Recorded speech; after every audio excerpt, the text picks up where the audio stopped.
And Shabbat Shalom, everybody, and welcome to the Virtual House Church. Sorry we got off a couple minutes late here. We are all celebrating Sukkot, so everybody's trying to find a good internet connection and getting organized and stuff like that in the midst of Sukkot. If you're joining us here for the first time on the Virtual House Church, you could go to virtualhousechurch.com is our primary website, virtualhousechurch.com. Some introductory stuff there on the front page for you to check out. There's a fellowship finder, so if you're looking to connect with somebody in your area that may be in line with your views here on the keeping the Torah and all that sort of thing, this is a map put out by 119 Ministries. Lots of people all over the world to potentially connect with there. Some cool videos by Zach Bauer from New to Torah also on that page. And in the top menu, you see who we are. That's just about Sheila and I, what we believe, our statement of faith. Coming Out of Babylon is a resource for people who are really brand new and have a lot of questions. How do we do this? How do we do that? What about the feasts and all that sort of thing? That's a great resource for you there. Virtual House Church Store. You can click on the calendar here, and that should open up a PDF for you. It's a free calendar put out by Kevin and Amanda Roberts. It has a Hebrew calendar superimposed on top of our Gregorian calendar. If you'd like a printed copy, you could click on the domestic if you live in the United States, or international if you live elsewhere, to get a printed copy. Also, Juan Carlos, same thing. Click on that. It gives you a free PDF for you to check out of the calendar that he's keeping. It's slightly different than the one by Kevin and Amanda. And if you scroll down, we're getting ready to start over, so it's a good time to get your Torah study workbooks. I will tell you that you'll get them quicker through Amazon and cheaper through us. So if you want to get them right away, go ahead and order there through Amazon. If you'd like to wait and get all 5, I do have a few left in inventory and more on the way, but it seems like it takes a lot longer these days than it used to for me to get my inventory in. But anyway, you can get those before we start Genesis up next week. And the PDF version right here, you get those instant download, and you can print off the weekly studies for your home fellowship group or your whoever you're meeting with, your family, whatever. And of course, the Ephraim Awakening DVD-ROM, which contains all the resources that you see there. So then down below that, we have What Do We Do About Paul and Galatians. A couple of links there. The common, frequently asked questions, that sort of thing is dealt with in those links. And then below that are the weekly studies. And this week we're doing week number 54, the last Torah portion for this year's cycle.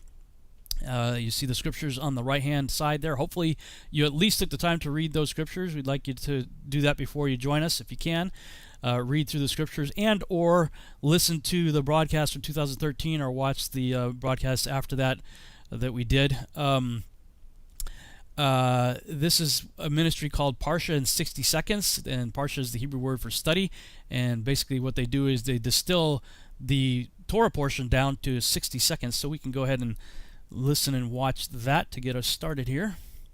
Welcome to Parsha in 60 Seconds. Today's portion is from Deuteronomy 33:1 through 34:12. It is called Vezot habracha, which means, and this is the blessing. Before Moses died, he bade the Israelites farewell with a long detailed blessing. Moses prayed that the tribe of Reuben survive, though its numbers were few, that Judah would be restored and helped against its foes, that the Levites would have substance, favor their undertakings, and smite their enemies. Benjamin would continue to rest securely beside God, between God's shoulders. Joseph to have a good harvest, Zebulun to rejoice in its journeys, and Issachar in its tents. Gad like a lion who executes God's judgment for Israel. Dan like a lion's whelp that leaps from Bashan. Naphtali to take possession of the west and south. Asher to be the favorite among the tribes, dip its feet in oil, and have door bolts of iron and copper and security all its days. Moses then praised God for being a mighty protector like no other. At 120 years old, Moses climbed a mountain, saw the land, and died. The Israelites mourned for 30 days, and Joshua, filled with God's Spirit, became their leader. Never again did a prophet like Moses arise, who spoke face to face with God. And that is Vezot habracha in 60 seconds. All right, that's awesome. And of course, there's other notes and stuff you can check out. I always recommend these commentaries by Ardell from Your Living Waters. Definitely worth checking out. You can click on those PDFs and download them. Definitely worth reading.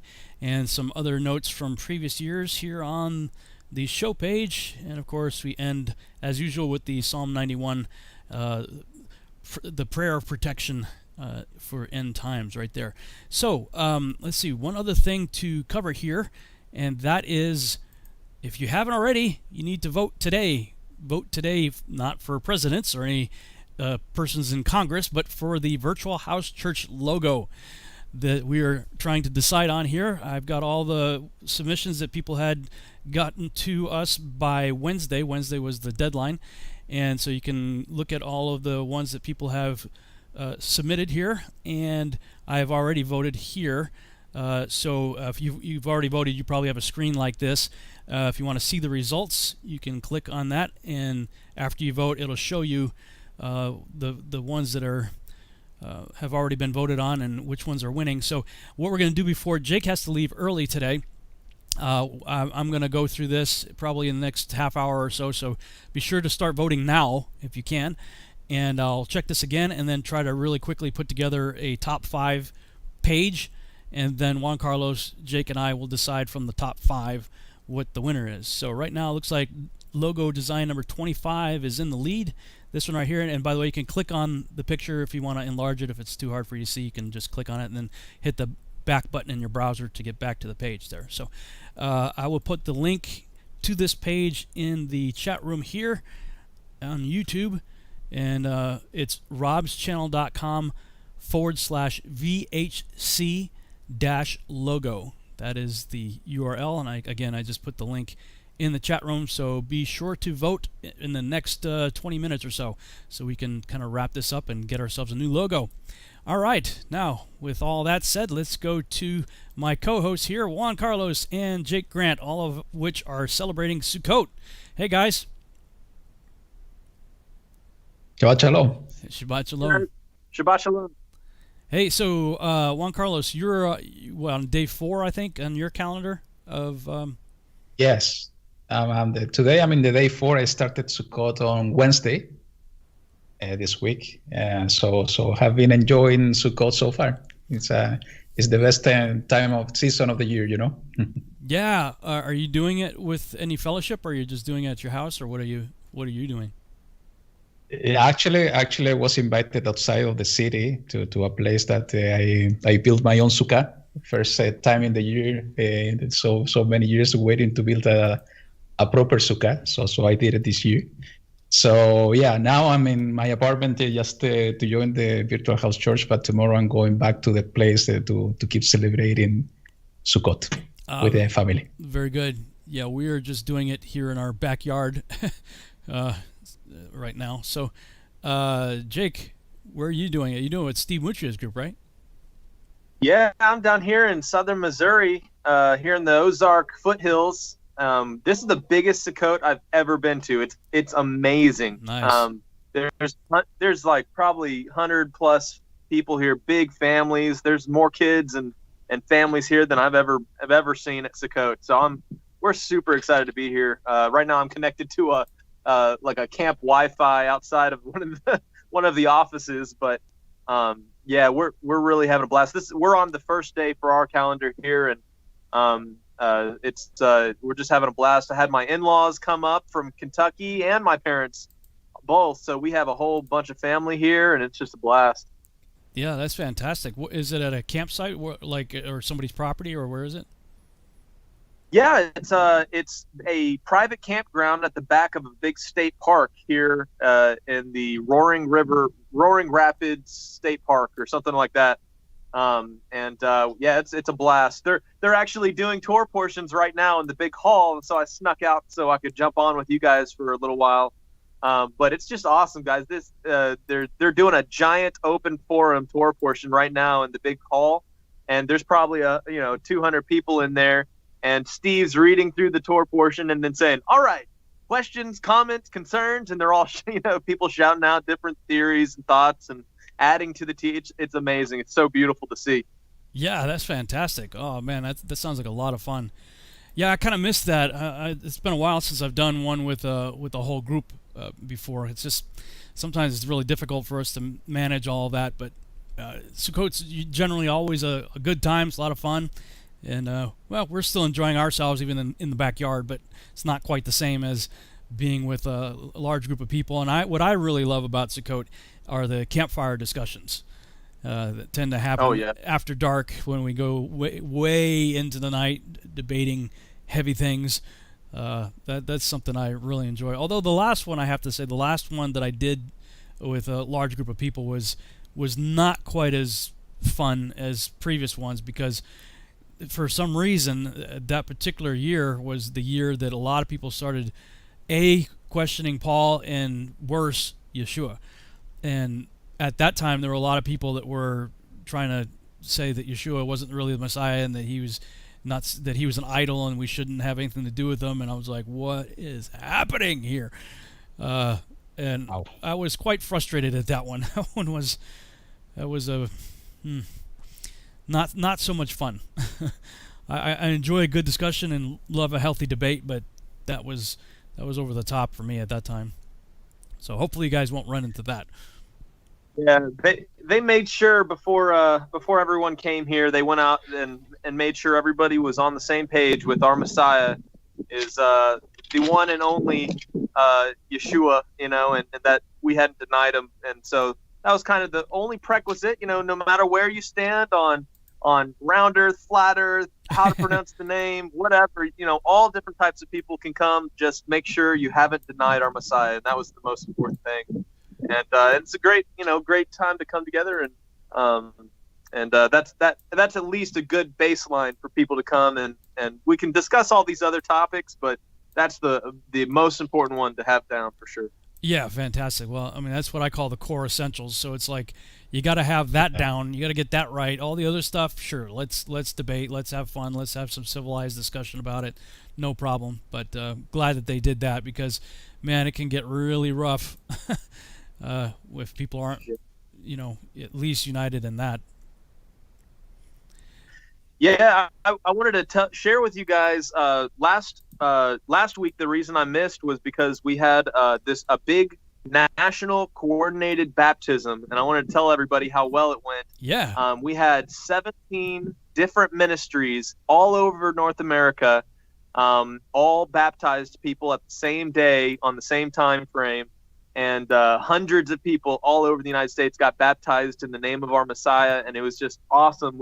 Here in Missouri, we had probably 200 people show up, and it was an awesome experience. It was all for us. We were all doing it before the Day of Atonement. Most of us were doing it as whether it was rededicating themselves or people that had been baptized in the mainstream church system and they wanted to do it with the name Yeshua or Yahushua, and people that had never been baptized were all given this opportunity. And man, I think I'm gonna see if we can start doing it every year around that time frame, because there was an amazing turnout. We had hundreds of people all over North America come out and get baptized, and it was an awesome show of like cooperation between different ministries and stuff. We have different opinions and different areas of study that we all focus on, but we can all come together on this core main important thing that Yeshua told us to, repent and be baptized, and that's the main aspect of the gospel. That's the first little step of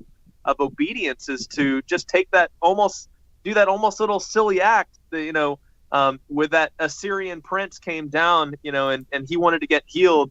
The prophet told him, yeah, go and mikvah in the Jordan 7 times, and he was like, that's silly, and his servants told him, if the prophet had told you to go and do some crazy feat, wouldn't you go and do it? And you know what? He was like, yeah, you're right. And he goes and he does and these are all foreshadows of the amazing, picture of baptism that we have in the New Testament with, the old man being laid to rest and that being born again into new life, that old youth flowing down the river of living water.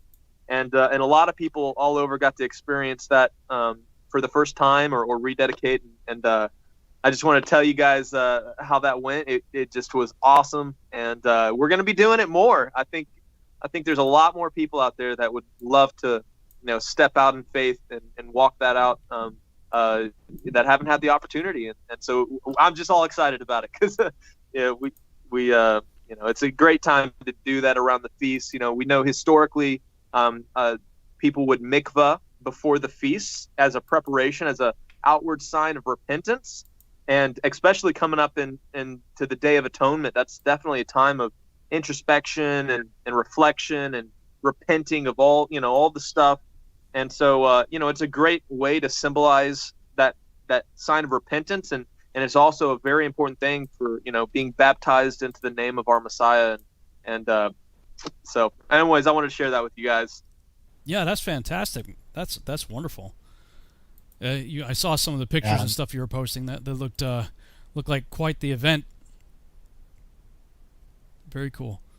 Yeah, maybe next time, Jake, and I think I mentioned this other day, we can try to organize something worldwide. I will be happy to join the doing something similar from here. That would be amazing. And just this first time, this is the first shot, and we only promoted it for maybe like 2 weeks or so. But man, if we could get people all over the world all on the same page, can you imagine how powerful that would be? Just, it would make waves literally and metaphorically, and just all over the world, people get baptized. And I think that would be a great thing to organize in the future. And I'd love to do that.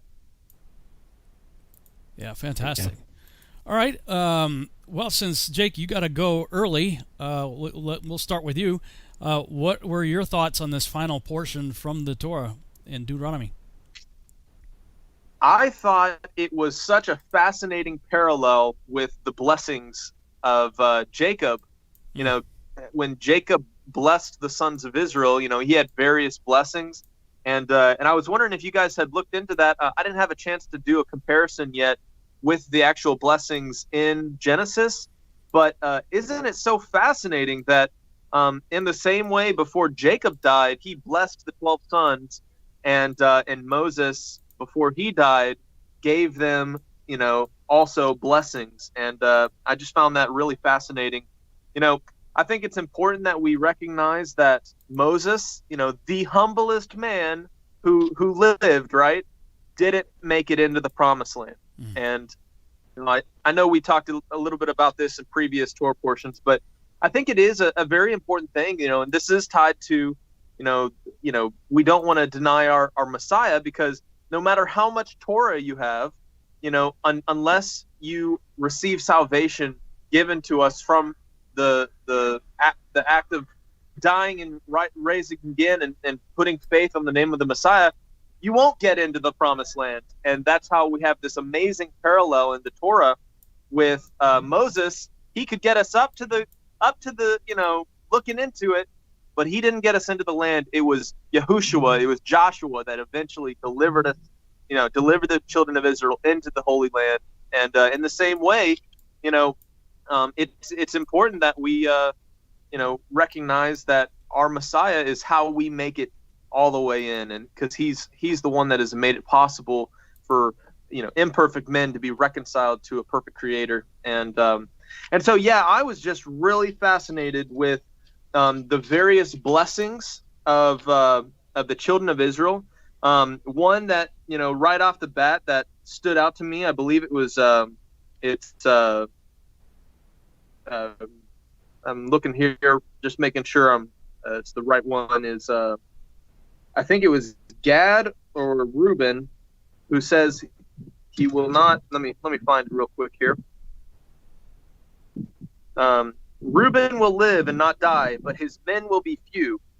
And it's just interesting because we know that some of the blessings that came from Jacob, there seems to be some parallels here, and I want to do a fuller study to do a comparison of the two. But we know that sin passes down generationally, to the third and fourth generation is what the Scripture talks about. And I can't help but to wonder if, some of these blessings that Moses is pronouncing over the children of Israel is kind of a continuation of the sins of the patriarchs. That we have, of course, Levi was very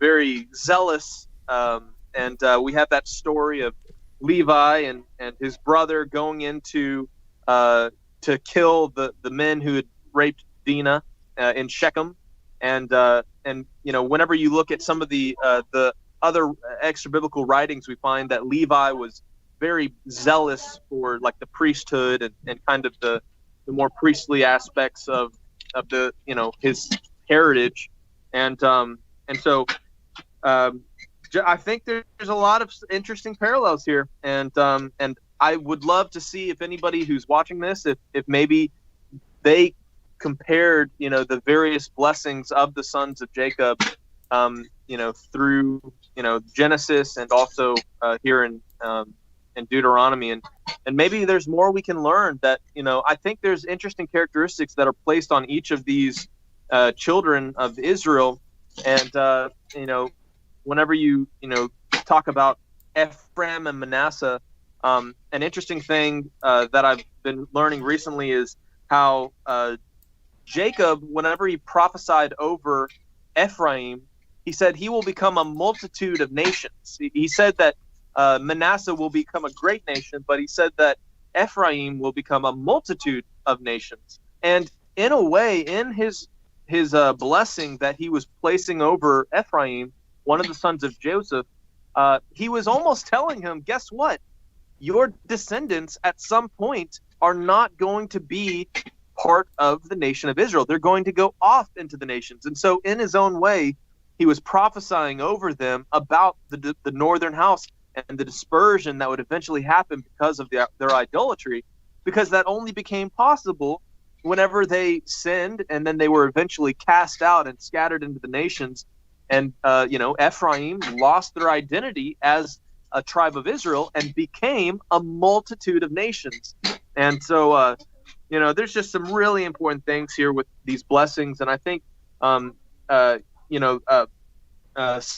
of the interesting things that I've heard, like in some of my interviews with Dr. Stephen Pidgeon in the past, he's associated with, I believe it was Gad or Simeon, with this warrior class of the tribes of Israel that would basically be scattered in the tribes, and they were always the gusto, get-going, fighter types that were always ready for battle.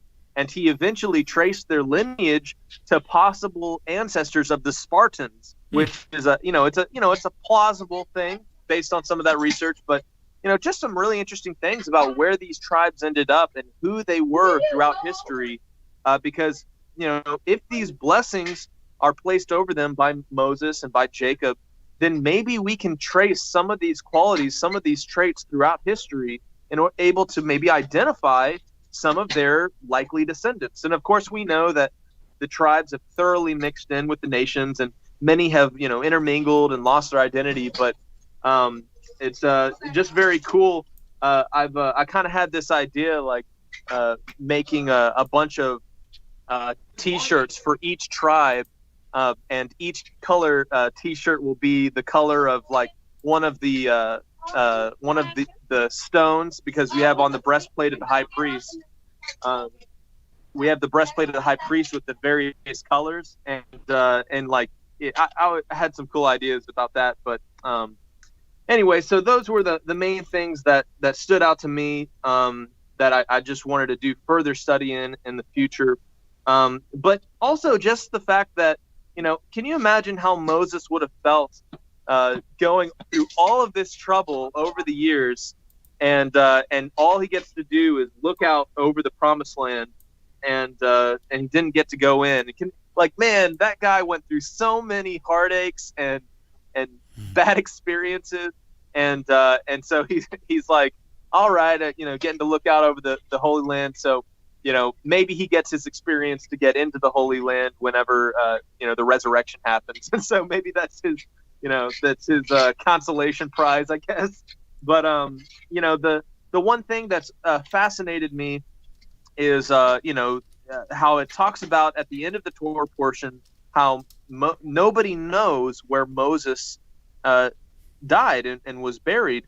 And I find it interesting because I had always thought that he had died on a mountain and was buried on some mountain, but in a closer inspection, it says that he was buried in a valley in the land of Moab, opposite to Bet Peor, but no man knows of his grave today. And of course, we have that interesting account of Satan contending over the body of Moses. Forgive me, I'm spacing on the reference. It's in Jude. But we have that interesting. Sorry, what was that? In Jude, in the book of Jude. Yeah. and of course, that's just a peculiar, thing in itself. Like, what in the world? What is that all about? So I was wondering if maybe you guys had some thoughts of why do you think that it was important that no man know where Moses was buried, and also why do you guys believe in Jude it talks about Satan contending over his body? Like, what's all that about? It's just some interesting stuff. But it finishes off this Torah portion, the very end of the Torah, and it says, and in Israel there is not risen a prophet since like Moses, whom Yahuwah knew face to face, and all the signs and his wonders which Yahuwah sent to him to do in the land of Egypt to Pharaoh, to all his servants, to all his land, and all that mighty hand, and all that great awe which Moses showed in the sight of all Israel. And that's why it's so important that we know the prophet likened unto Moshe, right? The Messiah, Yahushua. Because we know that we've talked about it many times during these virtual house church discussions about the greater Exodus and the regathering, and it talks about in the prophets where no more will they say, "Thus the Lord lives, who brought the children of Israel out of Egypt," but the Lord lives, who brought the children of Israel from the four corners of the earth and from all the islands of the sea and drew them back in. And that's something that is yet to happen, because I don't know about you guys, but it's still pretty miraculous, the things that have been recorded in these Torah and these in the books of the Torah and the Exodus accounts and the miracles. But man, oh man, am I looking forward to when no more are we going to say we follow the Lord that brought up the children of Israel out of Egypt. Instead, we're going to be saying, we follow the Lord that brought up all the tribes of Israel from the four corners where he scattered them and brings them back in. And who is it that the staff is joined together of Ephraim and Judah? That's under the hand of the Messiah, our Savior. And that's why this stuff's so important to study through the Torah portions. And man, it's just been a blast to go through these Torah portions with you guys. And I love discussing this stuff. And there's always going to be more to learn next year. So, Yep. Yeah, for sure. I mean, we are doing this over 10 years now, and we're still getting stuff out of it. Same thing as you, Jake. I always thought it was in the mountains, but it says very clearly it was in the valley that Moses' body was buried. I'm like, how did I miss that? I mean, we discussed it in I think it was the 2016 broadcast where it was kind of a revelation to us as well. We're like, but yeah, I'm with you, man. I don't know what to make of that passage in Jude, and it's been a bit of a quest for me to try to find what text was it that the author of Jude, that presumably Jude himself, was referring to. Like, where did he get this information, and what was that all about? I mean, the only thing I can speculate on that would be that they would probably want to worship it. Same thing with the the snake on the pole thing. They started worshiping that thing too. So maybe that's a reason. I don't know. I did think it's kind of cool though that Moses kind of got to go into the land with Yeshua in the Mount of Transfiguration. Now, this is really on the border for them. This is this southern Lebanon, northern Israel. Actually, I don't know. Maybe that is still considered part of the, right now the current borders are not the biblical borders of Israel, the Promised Land. So I'd have to go back and look at it and see if Mount Hermon is within the promised borders or if it's outside of it. At any rate, Mount Hermon, I believe, is the Mount of Transfiguration, because it's right there at Caesarea Philippi where Yeshua stopped his disciples and said, "Hey, who do men say that I am?" And it says, right after that, he took a few of his disciples up to the top of a high mountain. Well, it's by far the highest mountain in the region, and they're already there. So many scholars believe, as I do, that Mount Hermon was the Mount of Transfiguration. In fact, even to this day, right now there's a UN radar outpost on Mount Hermon right across from a cross that is there to establish the believed site of the Transfiguration. So I've always found that pretty cool that Moses at least got that far, and to go there and be there with Yeshua, who was the prophet like unto Moses. So I've always been fascinated by that.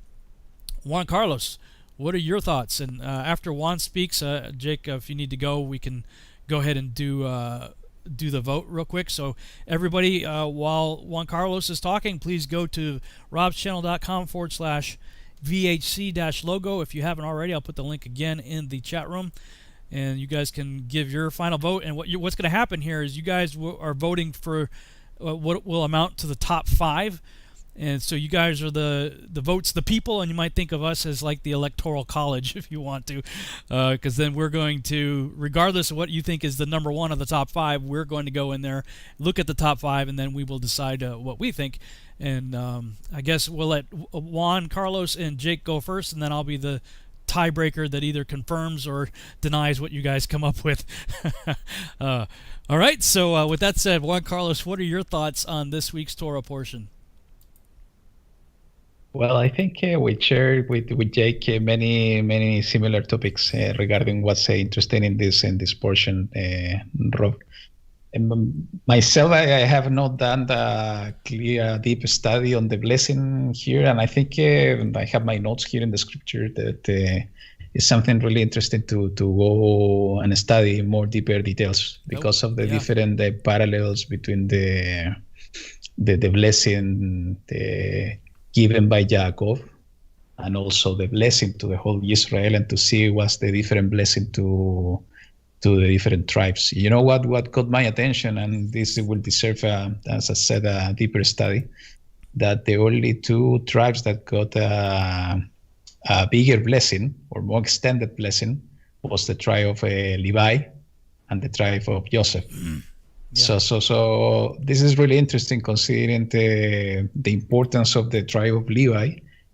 And somehow in the way that I felt this, it was somehow related to everything that Moshe and Aaron went through during their time in the wilderness. The rebellion of Korah and so on. So most probably somehow was also a reinforcement of the position of the Kohanim by being the one leading the people on the way of Yahuwah. But, as Jake said, I think this deserves a more deeper study just to understand what are the parallels and how this applies to all of us today. Even there are few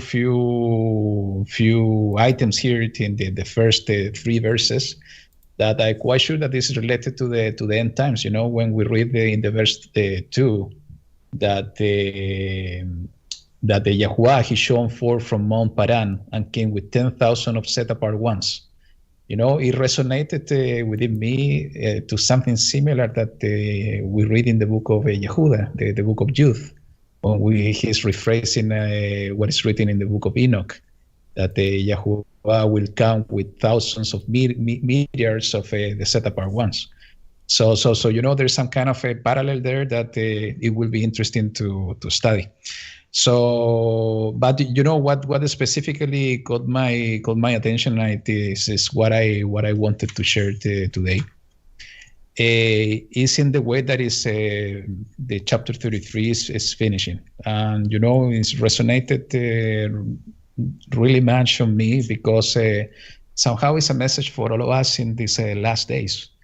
And I want to read it to you guys. This is in the verse 26 to 29 of the chapter 33. And it says the following: O Yeshurun, there is no one like Elohim, riding the heavens to help you, and on the clouds in his excellency. The Elohim of all is a refuge, and beneath are everlasting arms. And he drives out the enemy from before you and says, destroy. Thus Israel dwells in safety, the fountain of Jacob alone, in a land of grain and new wine. His heavens also drop down dew. Blessed are you, Israel, who is like you, a people saved by Yahuwah, the shield of your health, and he who is the sword of your excellency, and your enemies are subdued for you, and you tread down their high places. When I was reading this, by studying this portion, as I said, it resonated that much within me because we are living so complicated and difficult times lately. And this year that we have been discussing about this previously has been, I think, for all of us around the world, very difficult. And then we see how the darkness is increasing and increasing every day. And we, the ones that we want to keep on the way of Yahuwah, keeping the narrow path, is getting every day more difficult. It's a hard-pressed walk and way. And, these hard pressures are increasing and increasing every day. And we know, Jacob was referring to just a few minutes ago about the second Exodus. We know that in the last days, this will continue increasing, these difficulties and so on. But we see here in this passage that is part of the blessing that Moshe delivered to the people of Yahuwah, this amazing promise that is for all of us, and is something, a reminder that is Yahuwah the one saving his people.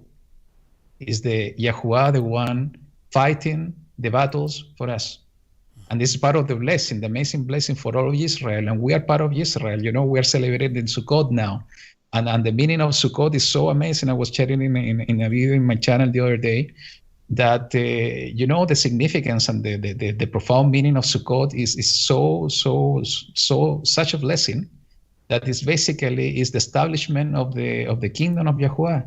Is the future booth of Elohim, as is written in Revelation, coming down to earth with the New Jerusalem and Yahuwah himself living among his people, among his creation, once again in the same way that was done at the creation in the Gan Eden.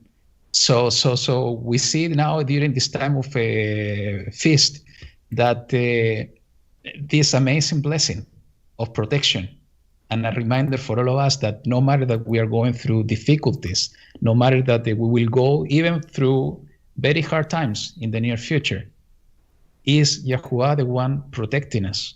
Is Yahuwah the one that is acting as the strong tower, the refuge for all of us? It's just a matter for all of us to believe in these promises. It's a matter just for all of us to take refuge in Yahuwah himself in order to be safe. And the amazing, additional amazing thing in this, that it says people saved by Yahuwah. And we know what's the real name of our Mashiach is Yahuwah save, Yahushua. So even in this small passage, we see this amazing promise that Yahuwah will save his people through Mashiach.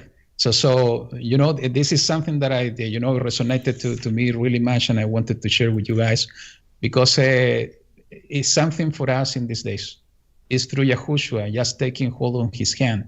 And even it was funny that you mentioned about your experience in the last Sukkot, how many people was rejecting Yahushua as the Messiah. Because I wanted to share this topic to you. So everything is connected some time to time. It's Yahuwah just leading our words. So. It's a reminder we need to hold the hands of Yahushua, because through him Yahuwah will save us during this period of time. It's part of the blessing of Moshe. And there is an interesting parallel as well regarding the same. It is written by the words of Paul, Shaul, that in the last days we will hear about peace and safety, but sudden destruction will come over the nations. So a fake peace and safety is coming to the earth. But we know that through Yahuwah, we will have the real safety, the real refuge, the real peace.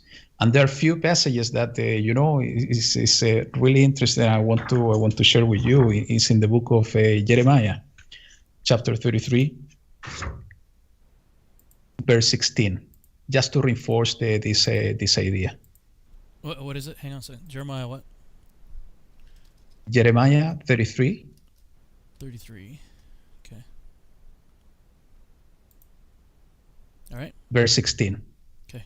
And this is talking about the end times. And let's read it from the verse 15 and 16. It says, "In those days and at that time, I cause a branch of righteousness to spring forth for David, and he shall do right ruling and righteousness in the earth. And on those days, Yehudah shall be saved, and Jerusalem dwell in safety. And this is that which shall be proclaimed to her, Yahuwah Tzidkenu, Yahuwah our righteousness."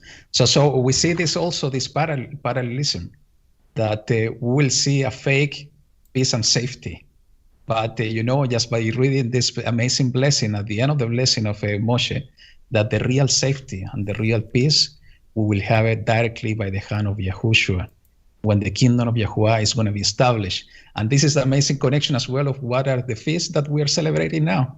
It's Sukkot. It's a time of rejoicing. It's a time of peace. It's a time of remember that this is the promise of Yahuwah for all of his people. It's a time of peace, a time of rejoicing, a time of coming back to the original design of his creation. So that's the most important part that it caught my attention.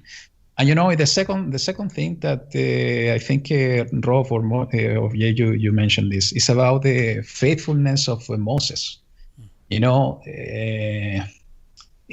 wasn't able, and I was sharing with you previous weeks ago that about what I think is going to happen to Moses. He wasn't able to go and pass over to the promised land. But he died on the mountain. He was buried, as you properly said, and this is also amazing, in the valley. And it's my belief that when Moses is going to be resurrected, it's going to be like closing and opening of eyes. It's just going to sleep and waking up at the following day.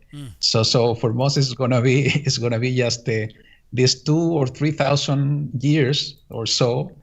It didn't exist. It's just the next day. So he's going to be able to pass to the promised land by the hand of Yahushua, no Yahushua ben Nun, by the hand of Yahushua HaMashiach. So, but even in that situation, that Moses was not able to pass to the promised land in that time, he endured till the end. Because our emotions sometimes plays against us, especially when we are going through the difficult times. And Moses could decide by then, okay, and I will not continue leading these people. If I'm not going to pass over the promised land, why I will continue doing so? But he was faithful till the end, even when he knew that he was not going to pass to the land. He took his commitment to Yahuwah until the end, and he was walking and running the race till the end. And there are so many parallels on this faithfulness of Moshe that we see in Yahushua himself. And this is an example for all of us. We see a lot of the fruits of the Ruach, the fruits of the Spirit, in the character of Moses. And in the same thing we see in the character of our Mashiach. And this is, I think, the main takeaway of this passage from my point of view, because it's the last one from the book of the Devarim.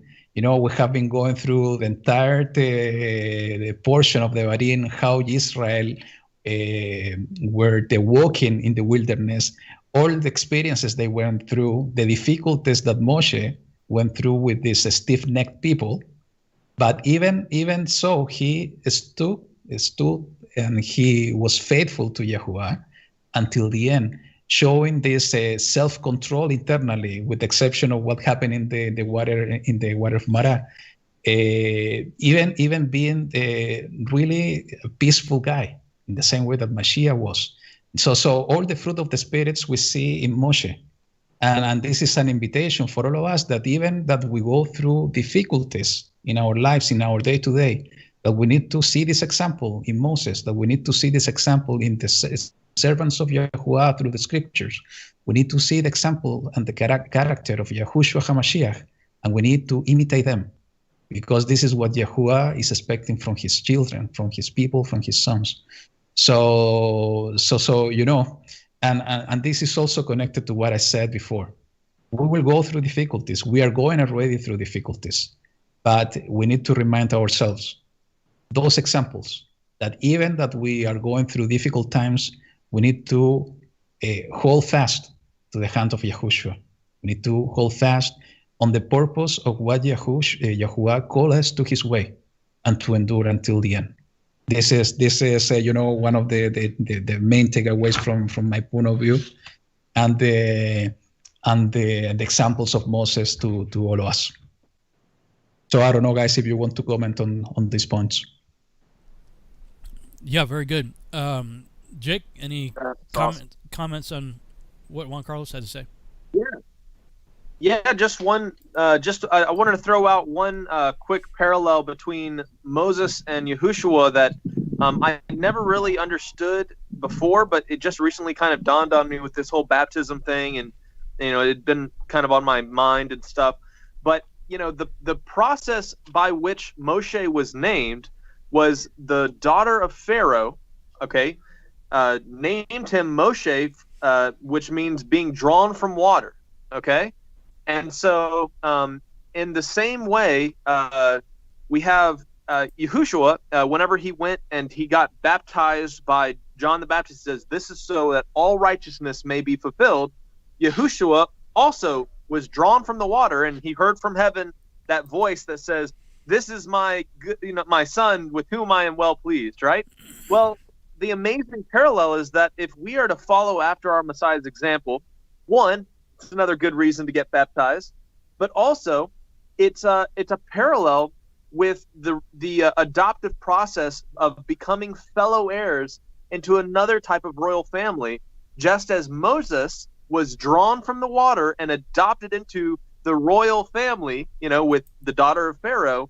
In the same way, when we go through that baptism, process in Yahushua's name, we also are offered that opportunity to be fellow heirs with the kingdom of heaven. So it's another parallel there with the name of Moshe, being drawn from waters, that we see that Yahushua is walking out in the gospel account. There's got to be a significance that he's like, I got to do this so that all righteousness will be fulfilled. And so whenever we recognize that he is our example, and if we say we know him, we should walk also as he walked, then it's a great a great analogy there of in the same way that Moses was drawn from waters and adopted into that royal family, we are offered that opportunity to become fellow heirs with Christ through following him in baptism. And so that's something I stumbled across of another parallel there with the name of Moshe and why he was named that, and also in the Messiah kind of having us follow in that example of baptism. So, and also this time of Sukkot, I think Juan was mentioning Sukkot a little bit. I find it very interesting that it is this time of Sukkot that we're trying to keep these biblical feasts, doing Bible things in Bible ways, right? And the Feast of Sukkot is to go out and dwell in temporary dwelling locations, to dwell in tents, usually out of the city, going away from the cities and into the state parks, or sometimes the backyard's fine, but but I find it interesting that this time period where Yah would have us go and congregate and go and dwell in tents is also the time period that you have the enemy's high holy days, right? Halloween landings in October.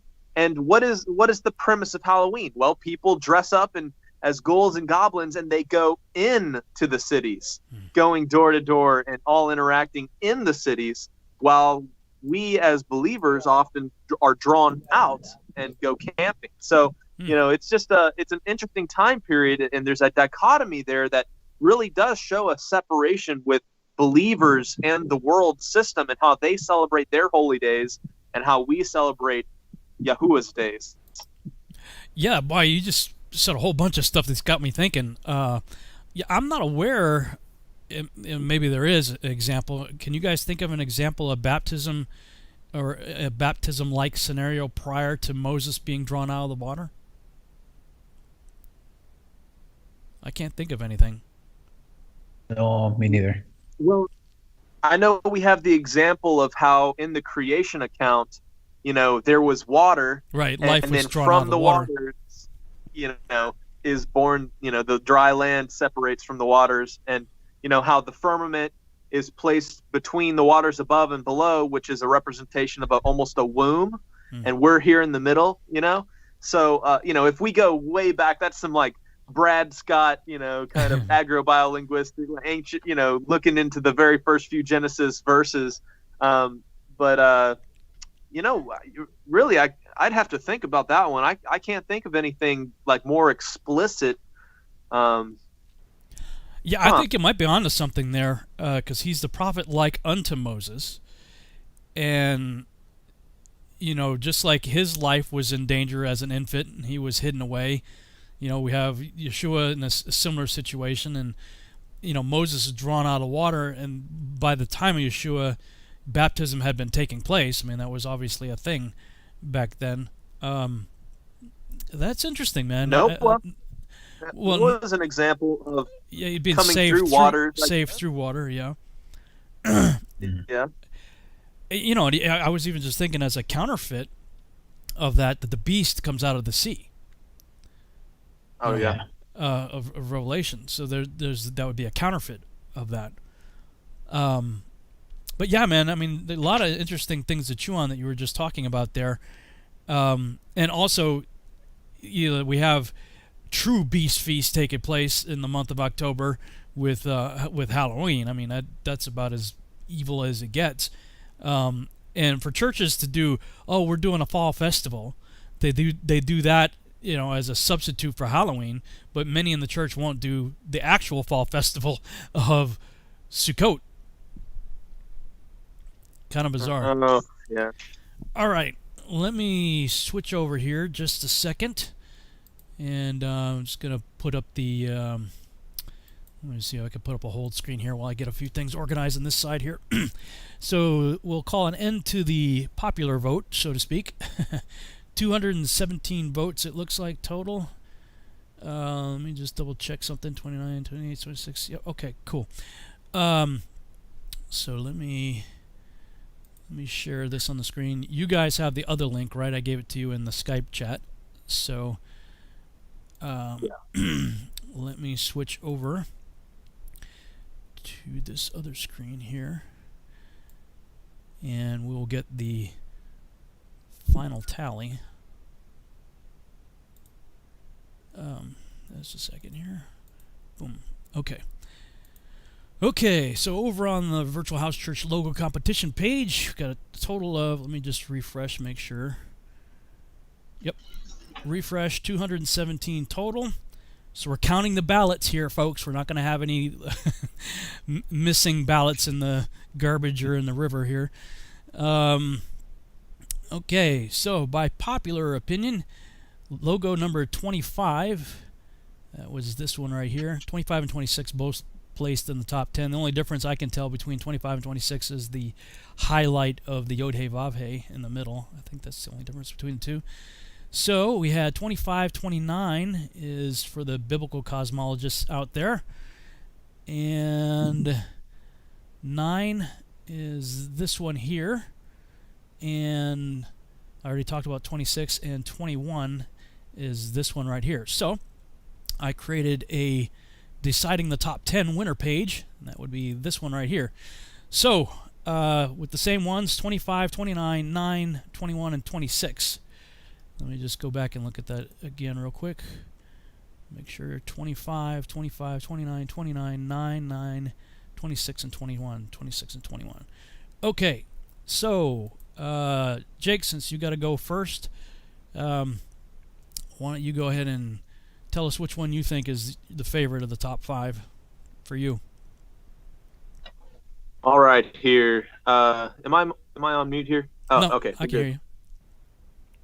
Okay, so I really think. Okay, so for right now, I'll So I got to give one. I got to choose one. Yeah, you got. You got the link, right? So you can actually cast your vote.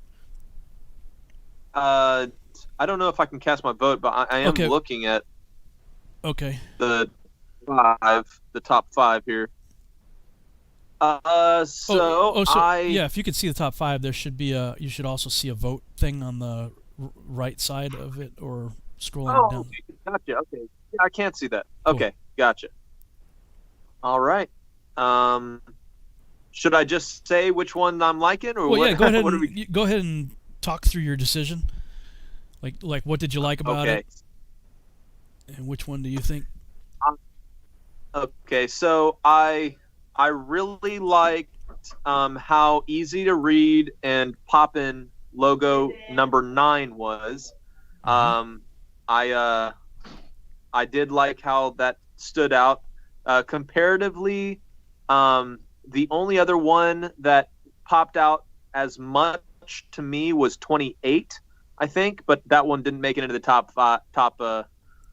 five there. But that was my my other favorite was number 28 that had the big VHC on it with the scripture logo. So for whoever made that one, good job. I really liked that one. But if we're limited to these top 5 right now, it's between number 21 and number 9 for me. And number 21 I really liked just because I love that they have the little zeets on there. Man, what a cool idea. Just tied onto the side of the logo. I really like the sheaves of wheat and the Torah scriptures and getting back to basics. So in terms of just design and for reasons of aesthetically pleasing, and it has all of the iconography that I think is great to associate with church, like the wheat and the zeets. I kind of have settled for my vote on I believe it's number 21. Yep, 21, All with right. a close runner-up being number 9. Okay, so can you push the button for logo design 21? Okay, I will do that. Here we go. Let me know when you've done it, and I'll try to refresh here. All right. So it should say, if everything works right here. Whoa, how did it come up with? Oh, other people are voting. So other people have found this page somehow. We've been hacked already. There's only 10 people here. There's 4 votes already cast. Somebody's hacked us. We've been hacked. See, even Virtual House Church is not immune to voter fraud. Well, you guys are hearing it anyway. So since I can't use the logo because somebody's hacked us apparently. This election is rigged. It's total. See, I even tried to hide the URL so people couldn't do it. Man. All right, so I'm gonna write this down physically then. Jake, 21. All right, Juan, what did you pick? Oh, this is a difficult one. I told you when I saw this at the beginning, Rob. I'm debating myself exactly on the same 2 that Jake mentioned. I really like the logo, the number 9. I think it's from a design point of view, I really like it. The colors, it's related to a house. We are virtually joining in this house. So I really like it. I think it's from a design point of view, it's really, really good. But also the number 21, I like it. I like it very much because of the same comment than Jake. The tzit is a great point. The only fact to have the two stones over there with the commandments also is very significant and meaningful to what we're doing in the Virtual House Church. So I like it very much. So I'm gonna make your life difficult, Rafa, a little bit. Okay. So I'm gonna vote for the number 9. Okay. So you are gonna have the final decision. Jeez, I get to be the bad guy here, huh? Okay. Okay. So Juan. Okay, Jake did 21, and Juan. Did you hit the button? For 9. Yeah, I'm gonna hit it now. Okay, you hit it, and we'll see what the voter fraud says. Okay. You got it. See, there's 6 there now. Okay.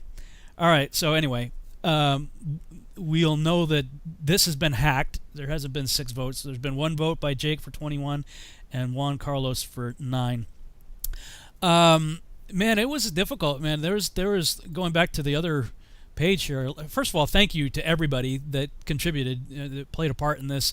I really appreciate it. What a great turnout. I mean, to have, what do we have, 39 here, with some have multiple variations of the same logo like these 2 right here. But everybody did really cool stuff here, and I really want to say thank you to everybody who participated. Wow, very cool, and a hard decision. So that's why I want to narrow it down to 5 to make it a little bit easier for us. All of these 5, I really like all of them. between 25 and 29, I think I would go at 25, which was the popular vote, just because I think it's a little cleaner with less of a highlight of the Yod He Vav He. Actually, this would make a great collector's coin. Like if we were to hire a company to make a collector's coin or something. In fact, I may go ahead and do that. I think that's pretty cool. Make a limited edition Virtual House Church collector coin or something like that. Pretty cool. And for those who are into biblical cosmology, this is really well done. I really like this, but just for the sake of not turning people off immediately, that aren't on that page so far. I mean, we got to respect our brothers and sisters that don't quite get it. Although, I'll tell you what, guys, I'm just going to warn you in advance. When we do the Virtual House Church next week, we're starting in Genesis, and I'm not going to hold anything back. Cosmology is right there laid out very clearly for us in the next Torah portion. Logo number 9 is very clean. This makes for good, business cards and things of that nature. A very clean logo, and it actually kind of reminds me of like homeschooling or something. And since we're doing a home Bible study fellowship, I really like that. And again, 26 is pretty much the same as 25, except for the highlighted Yod He Vav He. But man, right from the beginning, when I first saw this one, I gotta say this has been my favorite all along. And so I'm going to go ahead and break the tiebreaker here and go with logo number 21. So logo number 21 is the winner. Yay! And if we go to the... woo! Yeah. And thank you guys. I don't have my shofar here, I keep it in the other place and with the sukkah, so we cannot blow the shofar. Yeah, oh yeah. Well, yeah. Yeah. Well...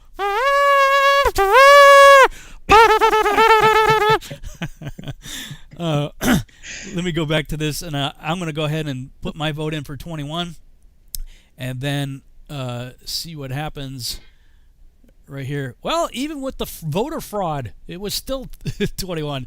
So whoever threw in the extra votes still voted for 21 anyway. So 21 is the winner, and if we go to the Virtual House Church Discord page on the logo competition, let me see who did that one. That was let me see. We'll find out who the winner is. In the meantime, I believe we promised the winner. Kevin and Amanda said they were going to give a bunch of printed calendars, I think, and of course I was going to do the 5 workbooks. Okay, so it's a user on the Discord as White Israelite did that logo. Yeah, there we go. So this person right here, White Israelite, you are the winner. Yay!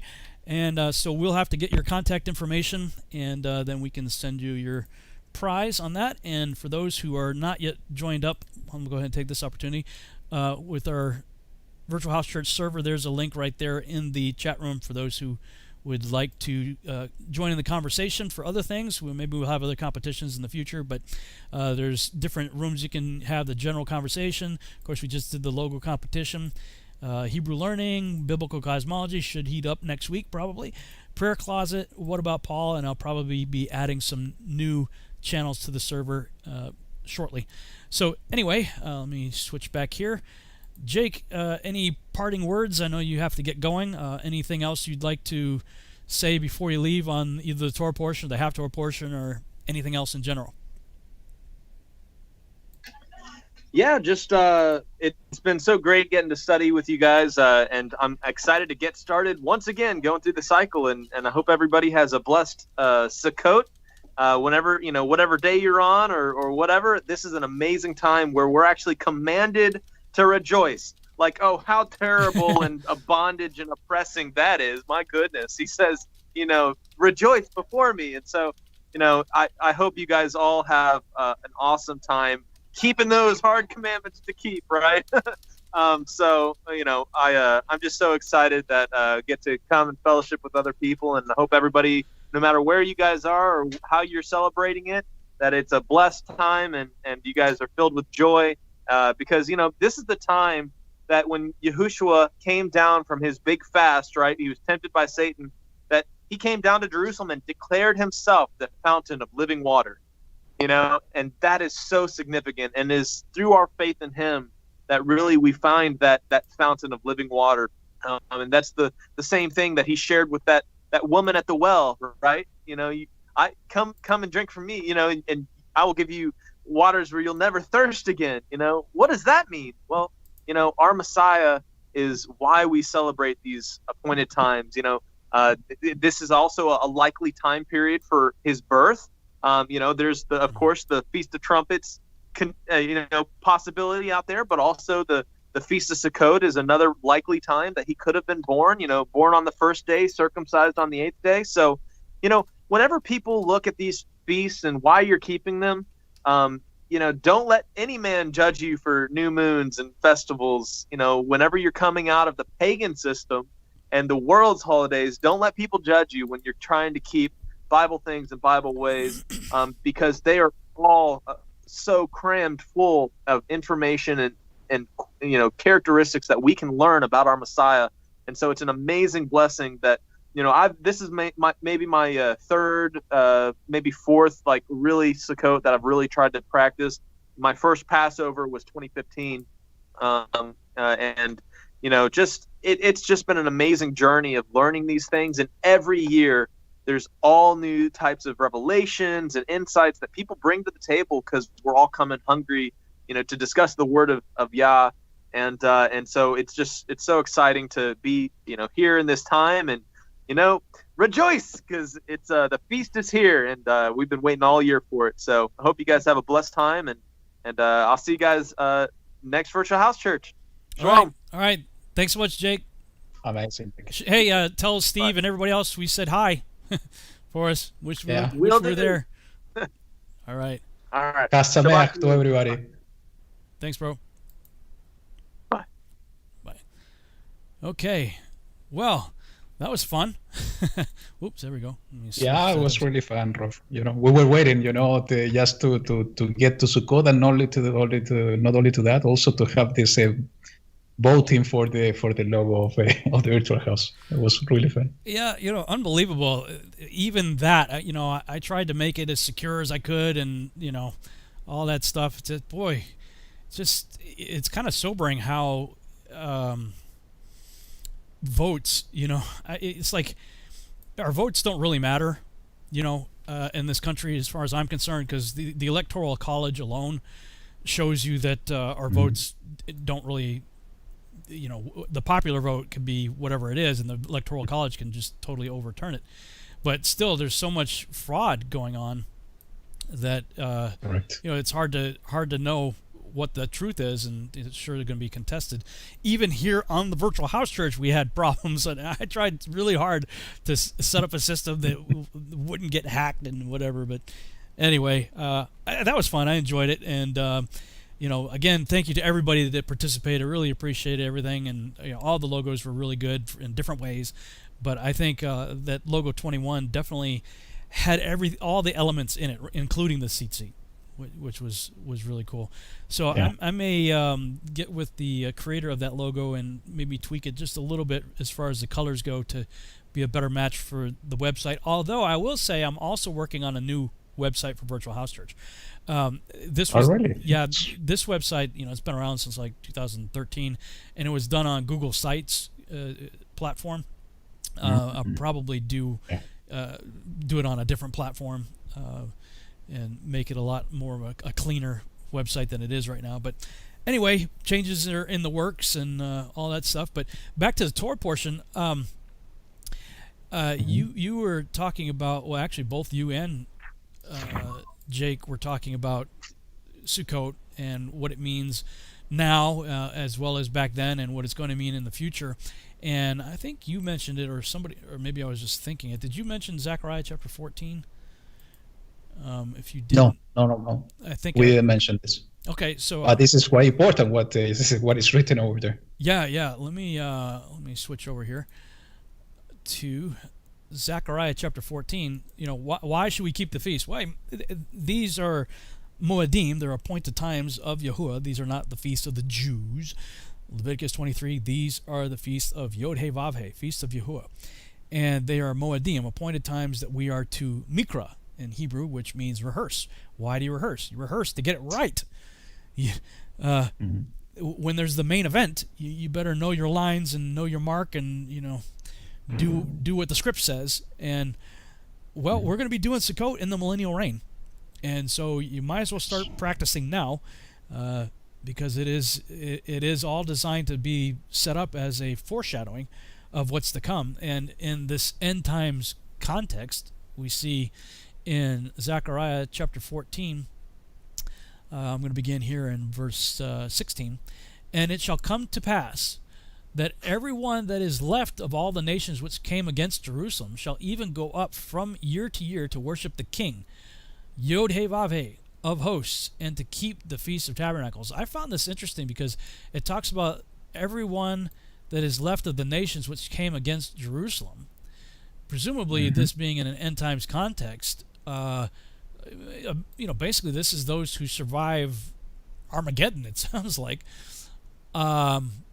Yes. Very interesting.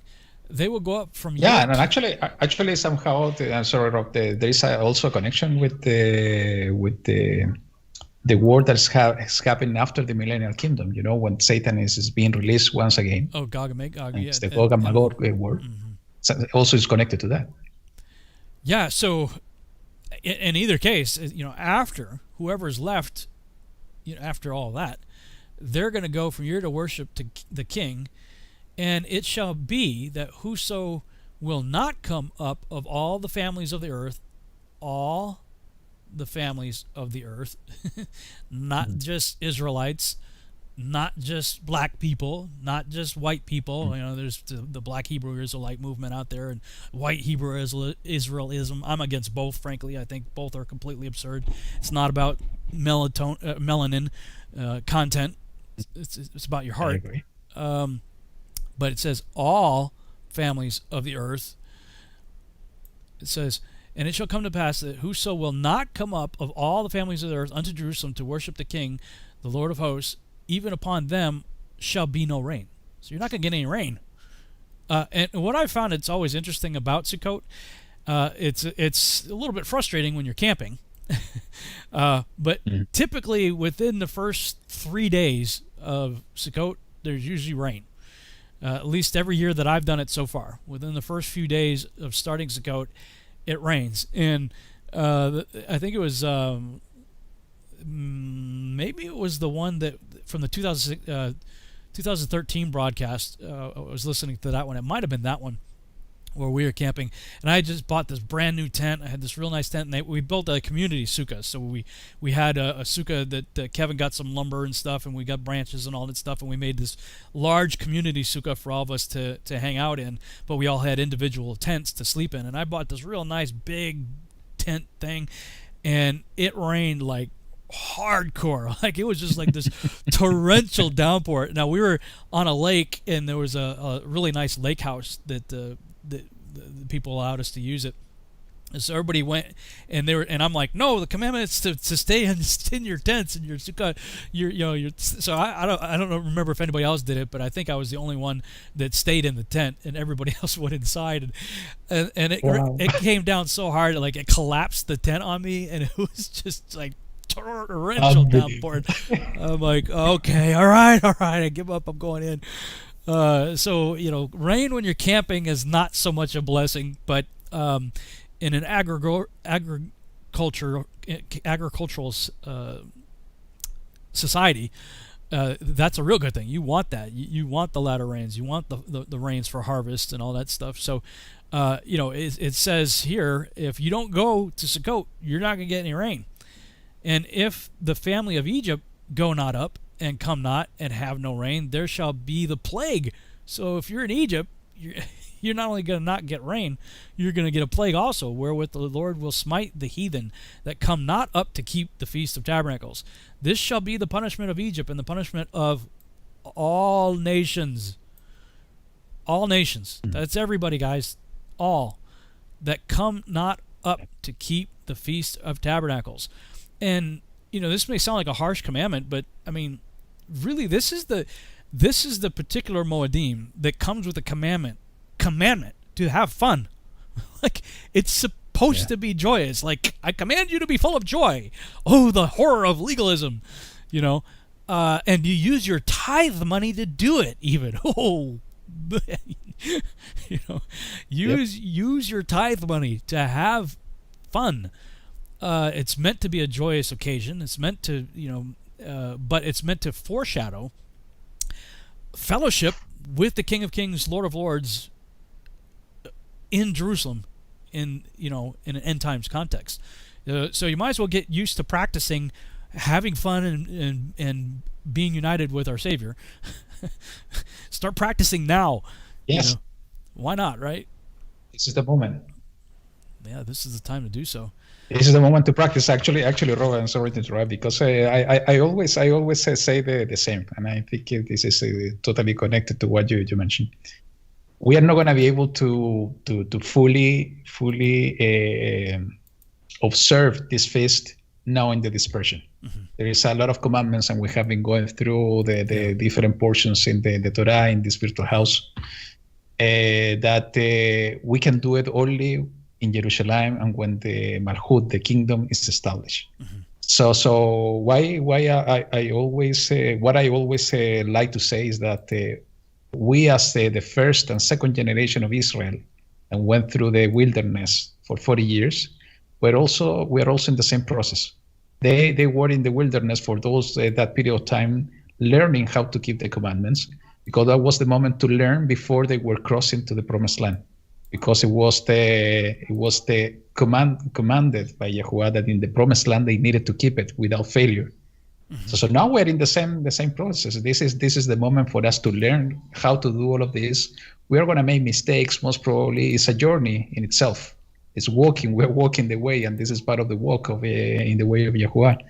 But it's the moment to learn how to do it with all our heart, with all our spirit, all our strength. Because when the time comes and we're going to gather together, we're going to keep it, all of us together with our King in the promised land. So it's the time to rejoice. And the other day I was looking for some information and just to look for a few studies that I have been working on, and I came to watch a video of a Jewish rabbi, and this person mentioned something that was very interesting. I want to share with you because it's related to your experience with the rain. Everybody is waiting not to have rain during Sukkot if you are camping, and no matter where you are in the earth, maybe close to the equator, you're not going to have this kind of problems. But I can tell you, in my case, no matter that in a different season, because we already started spring. This is the period of raining, the last rains. Mm-hmm. So it's quite easy to get rain as well if we go outside to do some camping. So what this person was sharing is that they are expecting during Sukkot not to have rain, not to have the experience that you had, Rob. But this is somehow it's a quite weird because everybody expects rain. Rain is a blessing in order to produce and to get the fruit of the land. But he made an interesting connection that Sukkot means Yahuwah dwelling with us, Elohim dwelling with us. As I said before, is a foreshadow of the kingdom of Yahuwah on earth by the hand of Yahushua HaMashiach. It's a foreshadow of the booth of Yahuwah, as is written, the tabernacle of Yahuwah is written in Revelation, coming to earth, and he's going to live with his people, among his people once again. But it's also a foreshadow from the past, what happened at the very beginning in creation. And that's the connection he made, because during creation, there was no rain. Mm-hmm. Rain came later, during Noah time. So there was no rain in the Garden of Eden. It was a kind of a dew or something like that was watering the land.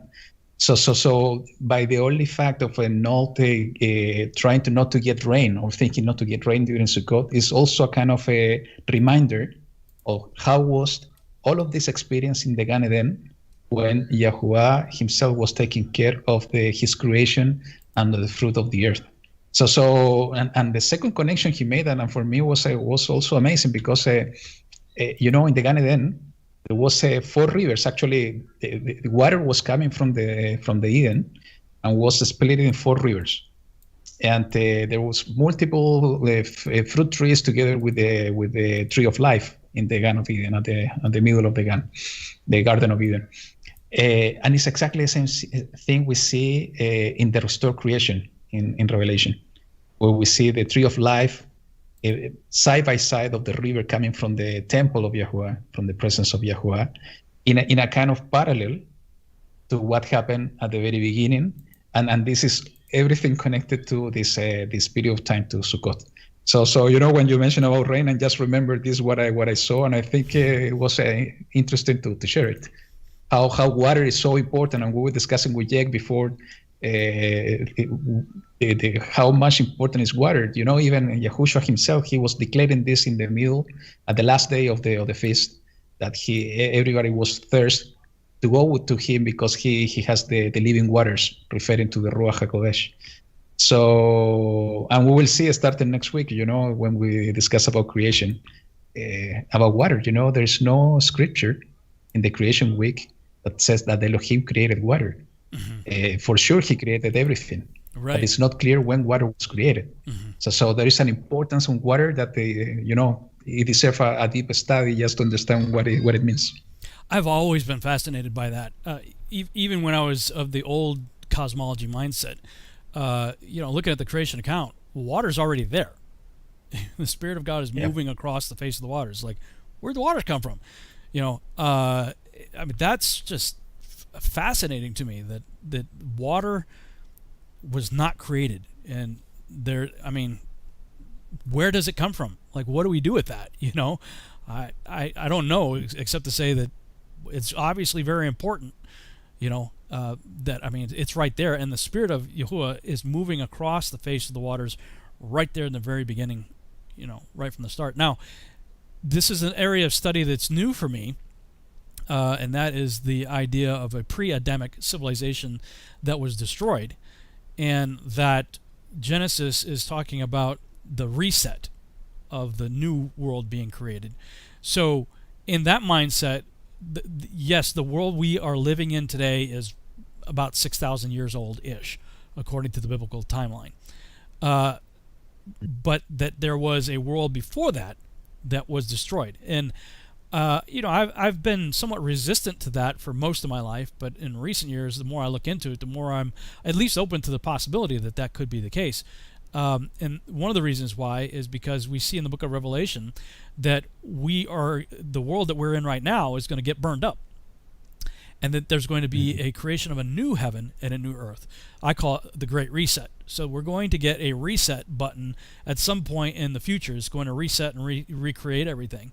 So my opinion is, if we're going to get a reset, I have no problem believing that we could be living in a reset. And one of the other reasons that I believe that is because, as finite beings who have a beginning, we tend to think of eternity starting from our beginning going future. But eternity goes the other way just as far as it goes the future. There's eternity past just as like there is eternity future. So if this current world of existence, biblically speaking, is only 6,000 years old-ish, what was Yahuwah doing for eternity past before that? How many creations has he dealt with in a variety of ways? And are we the only place that he's done that with? Now, in the Copernican model of the cosmos, when people started to entertain the Copernican model of the cosmos and start to believe that way, the so-called church fathers started thinking in terms of plurality of worlds, meaning, well, if we are a planet going around a sun and all the stars that we see up there are also suns that have planets going around them, could there then be other worlds out there? And if there are other worlds out there, then did Yeshua have to die for them too? And when you go down this line of thought, it becomes very problematic, biblically speaking. Mm-hmm. You run into some serious problems. And this is one of yet many reasons, yet another reason, but one of many, why I accept biblical cosmology over Copernican cosmology, because it resolves a lot of that stuff.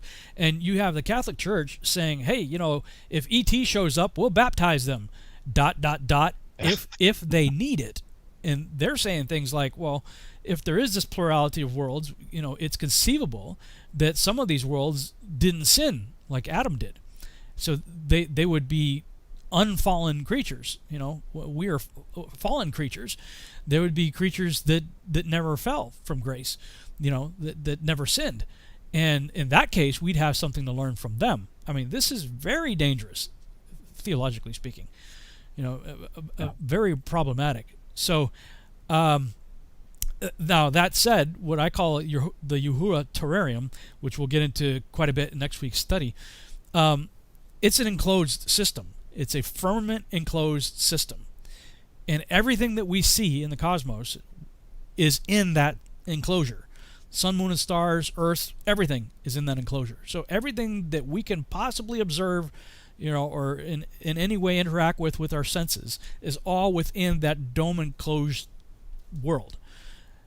But is that the only dome enclosed world, would be my question.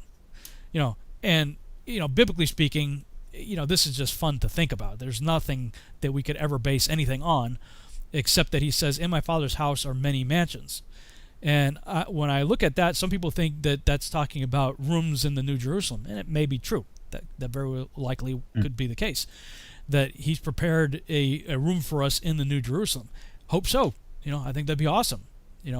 I believe that if I don't have blood relation to one of the 12 tribes of Israel, that I'm grafted in through the gate, door, branch of Ephraim, because he was prophesied to become a multitude of nations. And so that's Romans chapter it's the whole entire book of Hosea combined with Romans chapter 7 through 11 and Ephesians 2. So now others say, because there's only two sticks in was it Ezekiel 37, I think, the two sticks, stick of Ephraim and stick of Judah. You got to be on one stick. So I say pick a stick, right? You got to be on one of them. Now some say, as believers in Yeshua, because he's of the tribe of Judah, that we get grafted in on the stick of Judah. Great. I don't care which one I'm grafted in on. I just want to make sure I'm on one of them. Either grafted in to Judah through Yeshua, or grafted into Ephraim through the prophecy of Genesis 48. Either way, that's how you're going in. So, then that would be the gate through which we will enter on the New Jerusalem to go to our mansion, if that's the case. If that's talking about mansions being prepared in heaven in the New Jerusalem. I've wondered, and this is just pure speculation, just me thinking out loud, is if this terrarium that we're in is at the foot of his throne. So if you can imagine a heavenly throne room with a floor, and right below that floor is the top of the dome that is our enclosure, could there be other dome enclosures in the throne room? I don't know. Fun to speculate about. There's no way I can prove it either way. Just some of the things that I think about when I think out loud on this topic. Now this is really interesting, Rob. Even before coming to this truth on the scripture about the cosmology, many years ago, I remember discussing when I was in church with my dad about the full creation week, and as you said, we are gonna go through this starting next week. And I think there are a few evidences to think that there was a pre-creation or something like that. Mm-hmm. I think it's not crazy, but it's not a crazy theory. It requires a lot of study. I think I also could accept that possibility as well, especially in the way that is written in the chapter 1 and chapter 2, and the first 2 verses of chapter 1 in Genesis. So it's something to check in more details and to study. At the end, if we are not able to get to that understanding in these days, for sure we will get the knowledge directly from Yahushua during the millennial kingdom. That's going to be awesome to understand. And we can go crazy even in theories, because as you said, the new earth and new heaven will come, as is written in the book of Revelation. So, and we know that time is something that he created. So who can tell us that what is written in Revelation about the new earth and new creation is not the same? New heaven is not the same earth and heaven that was created in Genesis. No, I was thinking on this, and it's a crazy theory, and we can go that crazy if we want. But the same happening with what is written in John. John saw a messenger talking about a sealed book, and it's exactly the same thing that Daniel, the prophet Daniel, saw as well. So what if if they saw the same revelation at the same time. So it could be exactly the same with the creation. So many things to study, and most probably we're not going to get the wisdom for all of that, all of that in these days.